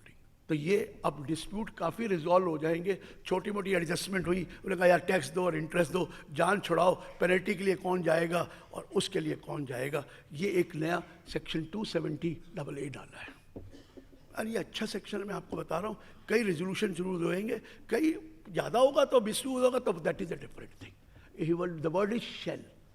अब 270AA के बाद जो एक छोटी सी चेंज करी है, 270 जो 71AAB होता था सर्च के केस में, उसमें लिखा था इफ यू सरेंडर पे penalty 10% of the undisclosed income, if you don't pay penalty for then if you file that income, undisclosed income in the return, penalty was 20%. But अगर surrender कर दो during the course of rush, penalty was only 10%. And if you do not do that, assessment में हुआ, the penalty was 30% of the income, maximum 90% of the income. इसको merge कर 60% कर दिया, penalty 60% हो। बाकी penalty के कुछ और provisions है सर, वो कर देंगे। अब हम आते हैं VDIS, जो लोग बड़ा इंतजार कर रहे हैं, या डिस्प्यूट रेजोल्यूशन स्कीम जो 2 निकाली हैं। पहले वो इनकम टैक्स एक्ट में नहीं है, that is not in income tax act, that is part of the finance bill. Chapter 3 chapter डाले हैं फाइनेंस बिल में इस बार। एक का नाम है चैप्टर 8, एक का नाम है चैप्टर 9 और एक का नाम है चैप्टर 10। जैसे सर्विस टैक्स इनका आज तक चैप्टरों से ही चला आ रहा है, चैप्टर V और VA है जी। अब डाला होगा इस बार, वो डिस्प्यूट रेजोल्यूशन का डाला है ना, वो मानते हो, वो तो अभी डाला है। पहले 94 में तो 2 ही हैं, V और VA, अब ये नया डाला है, इनकम टैक्स का पार्ट नहीं है। चैप्टर 8 का नाम है इक्वलाइजेशन लेवी। इक्वलाइजेशन लेवी क्या होती है अभी बताता हूँ। चैप्टर 9 का नाम है income declaration scheme 2016 and chapter 10 का नाम है डिस्प्यूट रेजोल्यूशन स्कीम 2016। ये 3 चैप्टर डाले, not part of income tax but part of finance bill. इस चैप्टर के क्या नाम है, जरा ध्यान से सुनना। ये इक्विलेशन लेवी क्या चीज है? सर हो क्या रहा है, डिजिटल इकोनॉमी हो गई है, ई कॉमर्स हो गया है, लेकिन अभी तक ये डिसाइड ही नहीं कर सकी कंट्रीज कि उसको टैक्स कैसे करना है, which country will tax that. अब फेसबुक है, गूगल्स है, लिंक्डइन है, और उस पे आप एडवर्टाइजमेंट देते हो। अब वो एडवर्टाइजमेंट क्या इंडिया में टैक्स होना चाहिए उस नॉन रेजिडेंट को? क्योंकि वो तो नॉन रेजिडेंट है, और पेमेंट कौन करने वाला है? पेमेंट करने वाला मैं। तो क्या उसका टैक्स होना चाहिए, नहीं होना चाहिए? क्या उसको रॉयल्टी मानेंगे कि क्या मानेंगे? अगर तो उसका परमानेंट एस्टेब्लिशमेंट इंडिया में है फिर तो प्रॉब्लम ही नहीं है, लेकिन उसका परमानेंट एस्टेब्लिशमेंट इंडिया में नहीं है तो उसमें टैक्स नहीं आ रहा था। यही कंफ्यूज था कि ये जो डिजिटल सर्विसेज दी जाती हैं, ये जो एडवर्टाइजमेंट डिजिटल का है, इसका टैक्स कौन लेगा? अभी तक कंट्री ने डिसाइड नहीं किया, लेकिन एक कंट्री ने एक नया सिस्टम निकाल दिया जिसका नाम रखा है equalisation levy. Equalisation levy, not income tax, separate.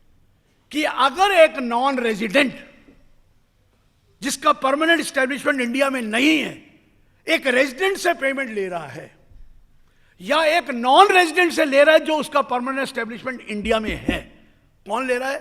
Non resident who does not have a permanent establishment. Google does not have a permanent establishment India, Facebook does not have a, उस पर आप advertisement दे रहे हैं। ये जो payment अगर 1 लाख से ऊपर है तो उस पर 6% टैक्स देना पड़ेगा नॉन रेजिडेंट को of the gross receipt. 6% tax किसको देना पड़ेगा? उस नॉन रेजिडेंट को। अगर 1 लाख से ऊपर है, 1 लाख से कम है तो नहीं। अभी तक ये एडवर्टाइजमेंट के लिए किया है, ग्रेजुअली और डिजिटल सर्विसेज के लिए भी करने जा रहे हैं। It is not an income tax, it is not an income tax. अगर इनकम टैक्स होता तो डबल टैक्सेशन रिलीफ की बात होती। ये 6% वहां रिलीफ नहीं मिलेगा क्योंकि ये तो इनकम टैक्स है ही नहीं। इसका नाम रखा है इक्वलाइजेशन लेवी। हमें 6% दो, आप जो मर्जी करो। फिलिप वाले को कहा उस, अब क्योंकि वो बाहर बैठा है तो कैसे होगा? तो टीडीएस के प्रोविजन डाले, लेकिन टीडीएस के प्रोविजन यहां नहीं है। उसी इक्वलाइजेशन लेवी में है कि person who is making an payment will deduct TDS at the rate of 6% of the payment made provided the payment exceeds 1 lakh। 1 lakh से कम है तो कुछ नहीं हो, 1 लाख से ऊपर है तो 6% काट। अगर आपके अपनी जेब से देना है तो फिर 6% को ग्रॉस अप कर लीजिए। वो तो ग्रॉस अप करते ही है तो वो कर ले, और टैक्स गवर्नमेंट को मिल जाएगा। और फिर कैसे जमा कराना है? 7 days from the end of the month in which it is deducted. वो सेम चीज है, लेकिन एक बड़ी चीज कर दी। वो लेवी वहां पर है, लेकिन सेक्शन 40 में क्लॉज आई भी डाल दी।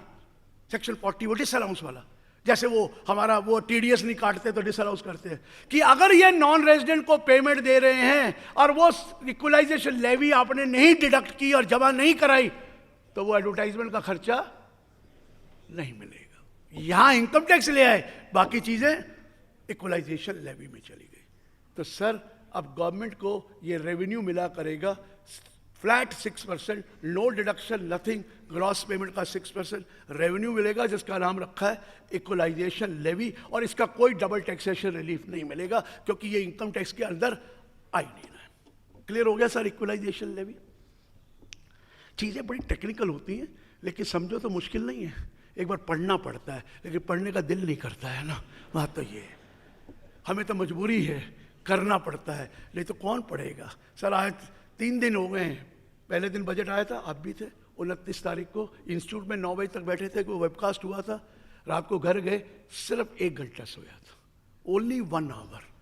और सवेरे 10 बजे लेक्चर था और कल 9 लेक्चर थे। रात को 12:15 में लेक्चर खत्म किया। मैं वो नहीं कह रहा दिक्कत क्या है।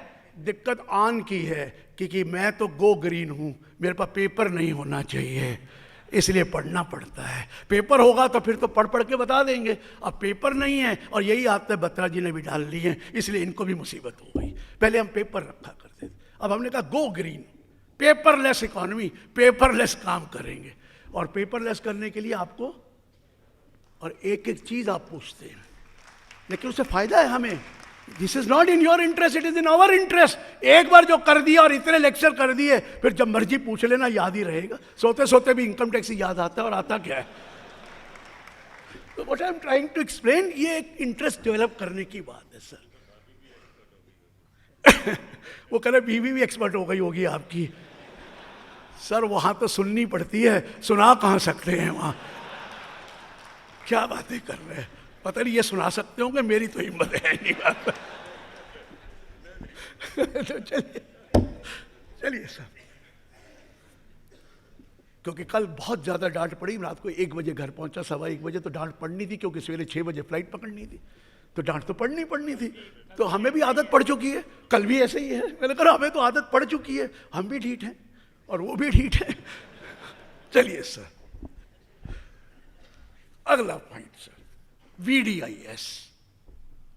Subject to the provision of this scheme, every person can make a declaration of any income.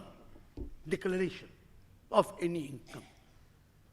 Which has, if he has filed a return, he has not disclosed that income in that return. Or he has failed to file a return of income. Or there is a escaping of assessment in the return filed by him. तो आप declare कर दीजिए वो income को पिछले सालों की, जो 1 मार्च 2016 से पीछे की है। अगर आप इन्वेस्टमेंट को डिस्क्लोज करोगे तो उसकी फेयर मार्केट वैल्यू लेनी है on the date of commencement of this scheme. उसकी पुरानी वैल्यू नहीं लेनी। चिदंबरम साहब इसलिए तो मर गए थे, पुरानी वैल्यू दे देते। उनको ये नहीं पता कि यहाँ कौन कौन से एक्सपर्ट बैठे हैं कि क्या करना है, कुछ मिला ही नहीं उनको। यही तो बात करी, आज की वैल्यू उसकी, अगर बिल्डिंग आपकी 10 साल पुरानी है या 6 साल पुरानी है, वैल्यू आज की। शेयर्स है, वैल्यू आज की। ज्वेलरी है तो वैल्यू आज की। मनी है तो मनी तो है ही, डिपॉजिट है तो मनी। ये पैसा आप डिक्लेयर कर दीजिए, no question will be asked कि कहां से आया। नो वेल्थ टैक्स लायबिलिटी कि वेल्थ टैक्स में क्यों नहीं दिखाया, कुछ नहीं होगा। This will not be produce as evidence under other laws, नहीं होगा। आप डिक्लेयर करिए, लिमिटेड टाइम विंडो आएगी, 1 जून के बाद टाइम दिया जाएगा। Within that period you have to file a declaration, जैसे ब्लैक मनी की करी थी, वो फॉर्म आएगा। उस फॉर्म में आप बता दीजिए, हम आपका सोर्स नहीं पूछेंगे, हम आपका असेसमेंट ईयर नहीं पूछेंगे कब का है। Just show this is the money, this is the bank account, this is the value of jewellery, और value to be prescribed. Value कैसे लेनी है वो प्रिस्क्राइब करेंगे कि वैल्यूअर करेगा कि आप करवाएंगे। Valuation will be done as per the rules to be prescribed. Return भर दीजिए और within the time allowed उसका टैक्स दे दीजिए। कितना? 30% टैक्स दीजिए, इनकम टैक्स। इसको नाम इनकम टैक्स जरूर है, लेकिन चैप्टर सेपरेट है। और 25% ऑफ द टैक्स कृषि कल्याण सेस दे दीजिए। ये जान के डाला ताकि कृषि वालों को खुश करके कह दें VDIS करा तो आपको फायदा भी दे दिया। और 25% द टैक्स पेनल्टी दे दीजिए। मीन्स 25% 30, 7.5। सो 30 + 7.5 + 7.5, 45% दीजिए। You are out of the income tax. ये इनकम टैक्स में ऐड नहीं किया जाएगा। You are out of the wealth tax. ये आप जमा कर, ये आएगी आपकी वेल्थ, आपकी इनकम वाइट हो गई। चाहे वो in the form of asset है या in the form of money है या बैंक डिपॉजिट है, ये वाइट हो जाएगी। अगर आपने पैसा नहीं दिया तो यही अमाउंट जिसकी डिक्लेरेशन दी थी आपकी इनकम टैक्स में ले लिया जाएगा। फिर तो आपको पेनल्टी भी पड़ेगी, 20%, 200% पेनल्टी पड़ेगी, मिस रिपोर्टिंग एंड ऑल, ये इनकम टैक्स में ले लिया जाएगा। लेकिन रुकिए, if you have been issued a notice under 142(1), under 143(2), under 148, under 153(a), under 153(c), or if a search has been conducted under 132 or requisition books under 132(a या सर्वे under 133(a) है, तो फिर आप इसको VDS में जा ही नहीं सकते। सबसे गंदा काम यही किया है। हमने यही सजेस्ट करना है कि अगर जा रहा है लेके खत्म करो, डिस्प्यूट खत्म करो, 143 आया तो क्या आया, नोटिस आ गया तो क्या आया, वहां पेनल्टी लोगे 50% के, सोचोगे, लड़ोगे, झगड़ोगे, या लेके खत्म करो। वो कहते हैं वहां इंटरेस्ट भी मिलेगा, यहाँ तो कुछ भी नहीं मिलना है, यहाँ तो करंट इनकम के लिए इंटरेस्ट सब कुछ मिलाकर ही तो 45%। So we will be trying कि इससे फेल इसलिए हो जाएगा, जो असेसमेंट आपकी पेंडिंग चल रही है उसके लिए तो आप जा ही नहीं सकते, वो तो जो है अलग है तो जा ही सकते। मैं तो उनको ये पूछा, सर आप ये करा क्या है ये VDS, मेरे पास एक प्रॉपर्टी 7 साल पुरानी है, मेरा क्या कर लोगे अगर वो वेल्थ टैक्स में कवर्ड नहीं है तो? मेरे पास शेयर्स हैं 8 साल पुराने, मेरा क्या कर लोगे अगर वो वेल्थ टैक्स में कवर्ड, वेल्थ टैक्स में है ही नहीं, इनकम वेल्थ टैक्स में है ही नहीं, और डिविडेंड वैसे ही एग्जेम्प्ट है उसका। मुझे बताओ मेरा कर क्या लोगे अगर मैंने बेचे नहीं हुए तो? अगर बेचे तो कैपिटल गेन हो सकता है। If you have not sold I will keep it on the table and do whatever you like, because 7 साल के ऊपर का केस कोई, ये फॉरेन एसेट नहीं है जहां 16 साल है, ये तो इंडियन है, तो इसके लिए तो 6 साल ही तो है, 6 + 1 7 ईयर। तो मैंने कहा ये क्या है, ये तो कोई करेगा ही नहीं, जो करंट ईयर का होगा तो करेगा, पुराने की जरूरत क्या है मुझे करने की? हाँ ज्वेलरी है, I can not be identify कि विच ईयर की है, कैश है, I can't identify, but if there is a building I can definitely identify, provided it is not covered under wealth tax. अगर वेल्थ टैक्स में covered है तो दिक्कत आ सकती है कि आपने वेल्थ टैक्स की रिटर्न क्यों नहीं भरी थी, उसकी पेनल्टी भी लग सकती है, उसका इंटरेस्ट भी मांग सकते हैं। बट अगर एक प्रॉपर्टी है माफ है और वही मेरे पास है तो व्हाट इज द प्रॉब्लम? या एक 500 गज का प्लॉट माफ है अगर वही मेरे पास है तो what is the problem? Are you getting my point? तो मैंने कहा शेयर्स हैं वेल्थ टैक्स में आते ही नहीं है, तो what is the problem? 6 item wealth tax में आती है, अगर अदर देन 6 आइटम मैं डिस्क्लेयर करता हूं तो मेरा क्या कर लोगे? बात समझ में आ रही है? लेकिन वो 7 साल पुरानी होनी चाहिए, and you should be able to establish that is more than 7 year old, because you can open case for the 6 assessment year from the end, वही जो स्केपिंग ऑफ असेसमेंट का। तो लेट्स सी कि इनको ये थोड़ा सा VDS में थोड़ा सा ये डाल दिया, but I think 45% is a reasonable amount and it should be welcome thing, provided ये थोड़ी बहुत इरिटेंटेड पॉइंट हटा दे। So this is the question of VDIS। Last issue, बाकी हो सकता है मैंने 2-4 सेक्शन छोड़ दिए हो, आप पूछना चाहते हो तो पूछ लेना, और वो है डिस्प्यूट रेजोल्यूशन स्कीम 2016। आपका केस पेंडिंग है कमिश्नर अपील तक, बस उससे आगे नहीं जाना, उससे आगे नहीं, कमिश्नर अपील तक आप अपील विड्रॉ कर लीजिए, वो डीम्ड विड्रॉल हो जाएगी, करने की जरूरत ही नहीं है, it will be treated as deemed withdrawal. आप कहिए I am ready to pay tax and the interest, tax and interest, no penalty if the amount involve does not exceed 10 lakh, penalty नहीं लगेगी। But if the amount involve disputed tax exceeds 10 lakh, then penalty भी देनी पड़ेगी 25%। Are you getting my point? दे दीजिए, the assessment is done, no appeal required, absolutely no, nothing is required. But रुकिए, ये tax arrear की बात कर रहा है, एक और टैक्स भी है, स्पेसिफाइड टैक्स, वोडाफोन, वो तो सुप्रीम कोर्ट भी पार हो चुका है, तो उसका क्या करेंगे? वो कैन की जजमेंट आई है, उसका क्या करेंगे? उसका नाम रखा है स्पेसिफाइड टैक्स, कि even if it is done, writ file हो गई, अपील हो चुकी है, सब भी हो गया, फिर भी आइए टैक्स दीजिए और जान छुड़ा लीजिए। ये वोडाफोन के लिए किया, ये उनको के लिए किया जो बड़े बड़े डिस्प्यूटेड हैं, जो हार चुके हैं, जिसकी पर ये स्पेसिफाइड टैक्स तब की बात होगी जब कोई रेट्रोस्पेक्टिव अमेंडमेंट आई होगी, उसकी वजह से टैक्स आया, वो स्पेसिफाइड टैक्स में जाएगा। वोडाफोन का रेट्रोस्पेक्टिव है, अगर लॉ ने रेट्रोस्पेक्टिव अमेंडमेंट की हुई है तो फिर टैक्स एरियर की बात नहीं होगी, उसका नाम होगा स्पेसिफाइड टैक्स, और उसके लिए अपील कहां पेंडिंग है, या जजमेंट हो भी चुकी है तो भी कुछ नहीं हो। देखिए, there is a difference, one is called tax arrear, the another is called specified tax. Tax arrear तो वो है जो जनरल है, आप है और मैं, और स्पेसिफाइड टैक्स वो है जो ड्यू टू रेट्रोस्पेक्टिव इफेक्ट आपकी टैक्स डिमांड खड़ी हो गई। किसकी टैक्स डिमांड खड़ी हुई? वोडाफोन की। वोडाफोन तो जीत गया था केस सुप्रीम कोर्ट से, लेकिन क्या चेंज किया? विद रेट्रोस्पेक्टिव एक्ट 1962 आपने कह दिया ये प्रोविजन है, और उसकी टैक्स लायबिलिटी हो गई। कहता वो जा सकता है even if the case has been cleared by supreme court और वेरी गुड, आइए फैसला करिए, 25% पेनल्टी दीजिए, 100% टैक्स दीजिए, साथ में इंटरेस्ट दीजिए, थैंक यू वेरी मच। अब वोडाफोन आएगा कि नहीं आएगा वो बात की बात है, ये कैन वाला आएगा कि नहीं आएगा वो बात की बात है। ये स्पेशली उन लोगों के लिए किया है जो रेट्रोस्पेक्टिव इफेक्ट के अंदर फंसे हुए हैं। दो चीजें हैं इसमें, पता नहीं ये साइज वगैरह कस्टम में नहीं होगा, ये इनकम टैक्स में क्यों किया गया। The cases are there are two thing, tax arrear, specified tax, tax arrear normal, specified tax retrospective.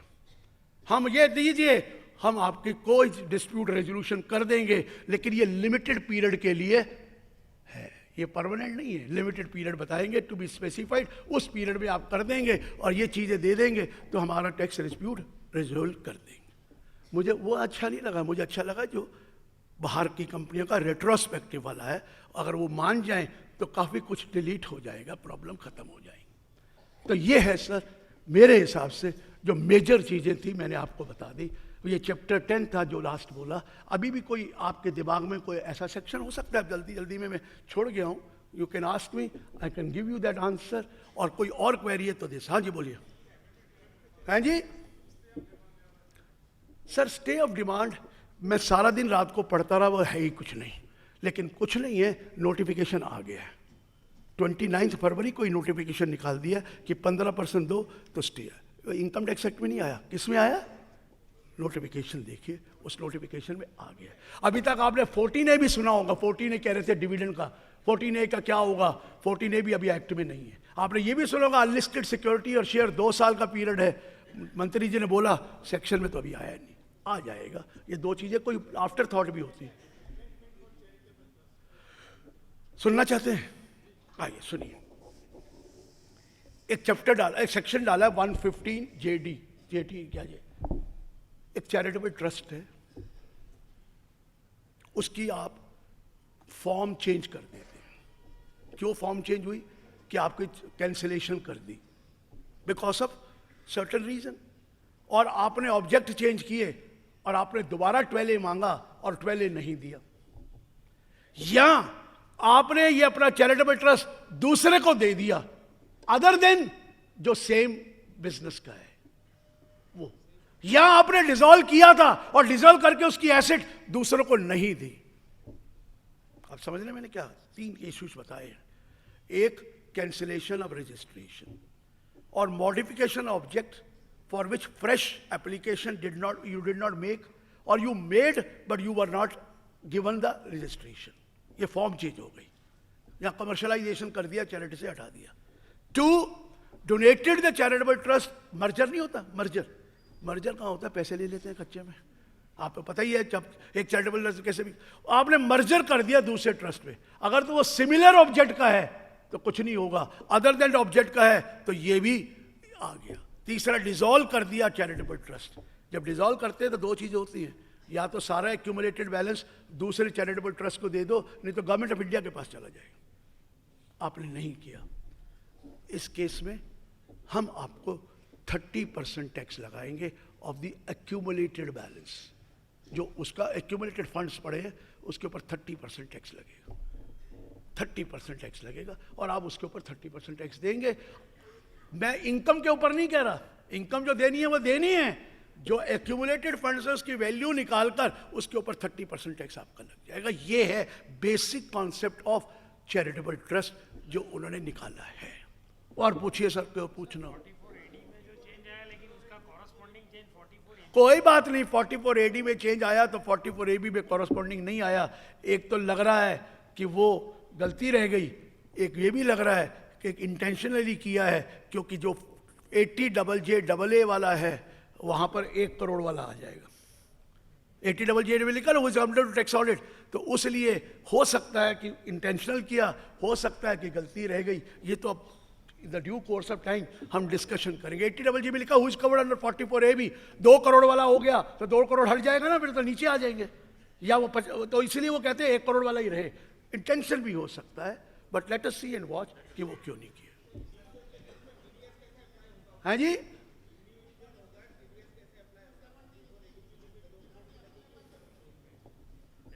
इससे क्या लेना देना?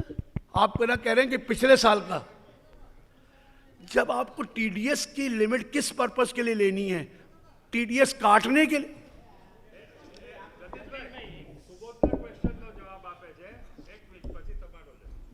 आपकी क्वेश्चन है, नहीं वो तो हमेशा पूछते हैं,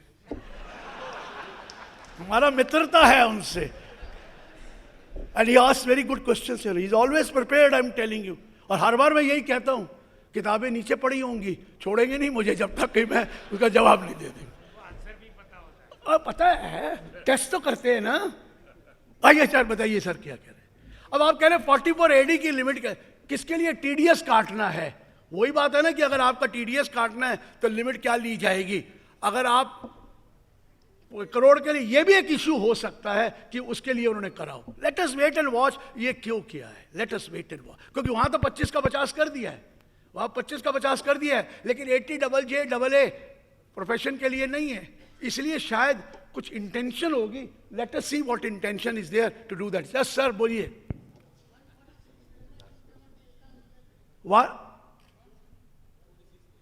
240, हाँ बिल्कुल ठीक कह रहे हैं। अपील करते हैं तो 271 की अपील करते हैं ना पेनल्टी की, गलती से 270A का मेंशन नहीं है वहां पर, हो जाएगा ठीक सर, करा देंगे। मालूम है कि 246 है, जहां 271 डाला वो हटाकर 270A भी डालना चाहिए था, साथ में डालना चाहिए था, वो मिसिंग है पॉइंट। You are right. वैसे तो और भी चेंज है 254 में। आपको पता है कि पहले 4 साल में रेक्टिफिकेशन होती थी, किसकी? ट्राइब्यूनल के ऑर्डर की। Now period is reduce to 6 months। वो 4 years का रेक्टिफिकेशन जो कहते थे, now it is only 6 months। और एक और बात है, डिस्प्यूट रेजोल्यूशन पैनल का एक लॉ आया था कि आप डीआरपी में जाते हैं और डीआरपी ने टीपीओ की बात नहीं मानी है तो डिपार्टमेंट भी अपील कर सकता है। आप तो कर ही सकते हैं। हम कहते हैं ये क्या बोल रहा, पहला तो आपके 3 कमिश्नर हैं, उन्होंने फेवर में हमारे डिसीजन दिया, फिर डिपार्टमेंट अपील में जा रहा है। अब अकल आ गई है, वो डिलीट कर दिया गया है। अब डिपार्टमेंट अपील में नहीं जाएगा डीआरपी के अगेंस्ट, सिर्फ जाएंगे तो हम जाएंगे। वो भी क्लियर कर दिया सर। 254 में वो जो था वो 2 और 3A सेक्शन हटा दिया, सब सेक्शन हटा दिया गया। Last question only please, because we have to start with indirect tax. Yes, yes please. बिल्कुल ठीक है।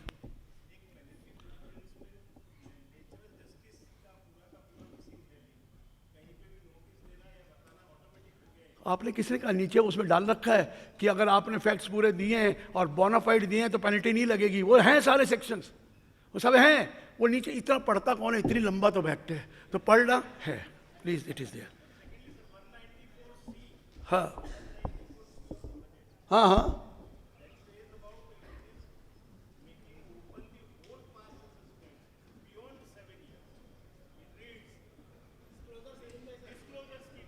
हाँ बोलिए क्या लिखा है?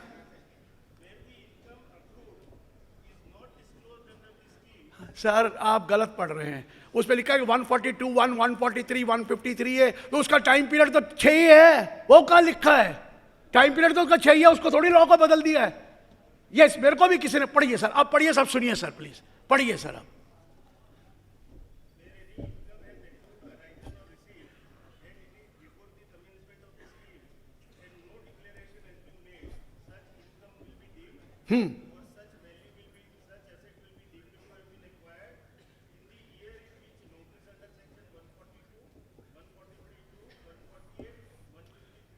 ये लिखा कि उस शेयर की इनकम मानी जाएगी, ये तो नहीं लिखा कि ये वो उसका टाइम पीरियड नहीं होगा। और टाइम पीरियड तो 143(2) का है ही है, 6 महीने from the end of the assessment year. Time period 142(1) का है, टाइम पीरियड 153 का है, टाइम पीरियड 147 का है। टाइम पीरियड तो 6 साल ही है सर। यही सब किसी ने पढ़ के सुनाया। मैंने कहा इसमें क्या लिखा है कि वो उस साल की मानी जाएगी जिस साल का नोटिस दिया गया, लेकिन ये तो नहीं लिखा कि वो टाइम पीरियड नहीं है, उस साल की इनकम मानी जाएगी। लेकिन नोटिस क्या आप दे सकते हैं for any number of years as per दो सेक्शंस।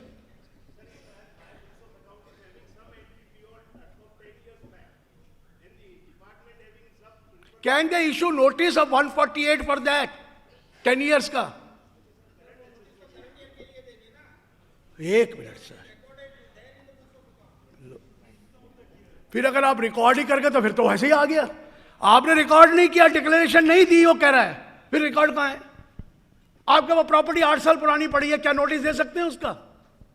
नहीं, मेरे को एक चीज बताइए, ये चीजें मैंने कभी पढ़ी है, मुझे ये बताइए वो उस साल की इनकम मानी जाएगी प्रोवाइडेड वो नोटिस जो पीरियड है उस पीरियड का हो, आप नोटिस देने लायक हो। हाँ, नोटिस देने लायक हो तो आज की इनकम मान लेंगे। रीजन सर ये है कि 6 साल पुरानी कीमत नहीं मानी जाएगी, आज की कीमत मानी जाएगी, मार्केट वैल्यू आज की। आप उसकी ये आप क्लैरिटी, आप एक चीज को कह रही है कि वो इस साल का नोटिस माना जाएगा, वो डिक्लेरेशन इस साल की माने। मैं ये कह रहा हूं क्या 143(2) कब देते हैं, क्या टाइम पीरियड है? 6 months from the end of the relevant assessment year. तो उसका असेसमेंट ईयर कौन सा है सर? अगर मैंने पकड़ी गए तो होगा ना, अगर पकड़ी नहीं गई तो क्या मतलब है? क्या मुझे वो 148 6 साल से पुराना दे सकता है? No, cannot give, he cannot. आप उसको एज्यूम कर रहे हैं कि वो पकड़ा जाएगा, पकड़ा जाए। मैं खोल के थोड़ी लेगा ये ले मेरे पास है, क्या करना है मेरा। जब भी कभी सर्च होगा 7 साल पुराना होगा, करे कुछ नहीं सकता मेरा, कर ही नहीं सकता, क्योंकि वो नोटिस देगा 6 साल का, वो 6 साल से पुराना है। तो बात इस बारे में आर्गूमेंट हुआ है, डाउट लोगों के दिमाग में आया, तभी तो मुझे याद है। तो मैं भी ये बता रहा हूं, इस चीज को मैं नहीं मानता। वो कह रहा था जी नहीं जी इसका कोई टाइम पीरियड नहीं है, ऐसा हो नहीं सकता। हाँ,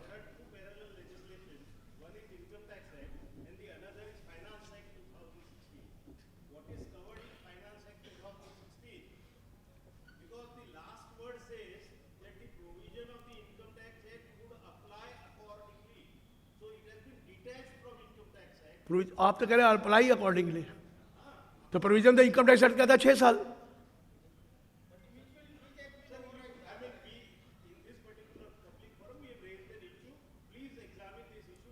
आई एम टेलिंग यू, मैं तो मना थोड़ी कर रहा हूं।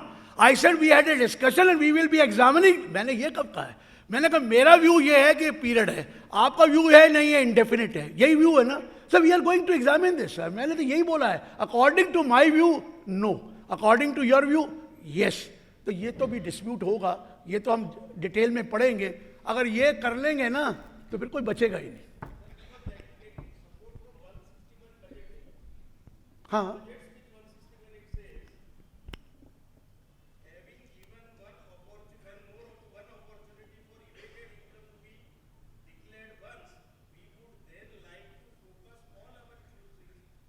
ये तो हमेशा ही कहते हैं, ये तो हमेशा ही कहते हैं सर, ऐसा कुछ नहीं कर सकते।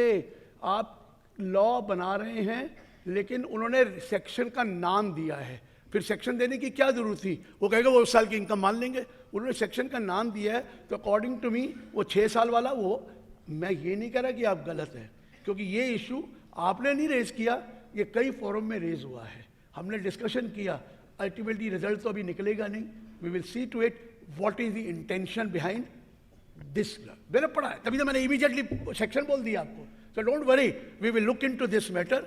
दिमाग में डाउट है, मैं ये नहीं कह रहा कि नहीं है। It is a good thing which you have raised. I am also in apprised of this problem. We will see to it. चलिए sir, thank you very much.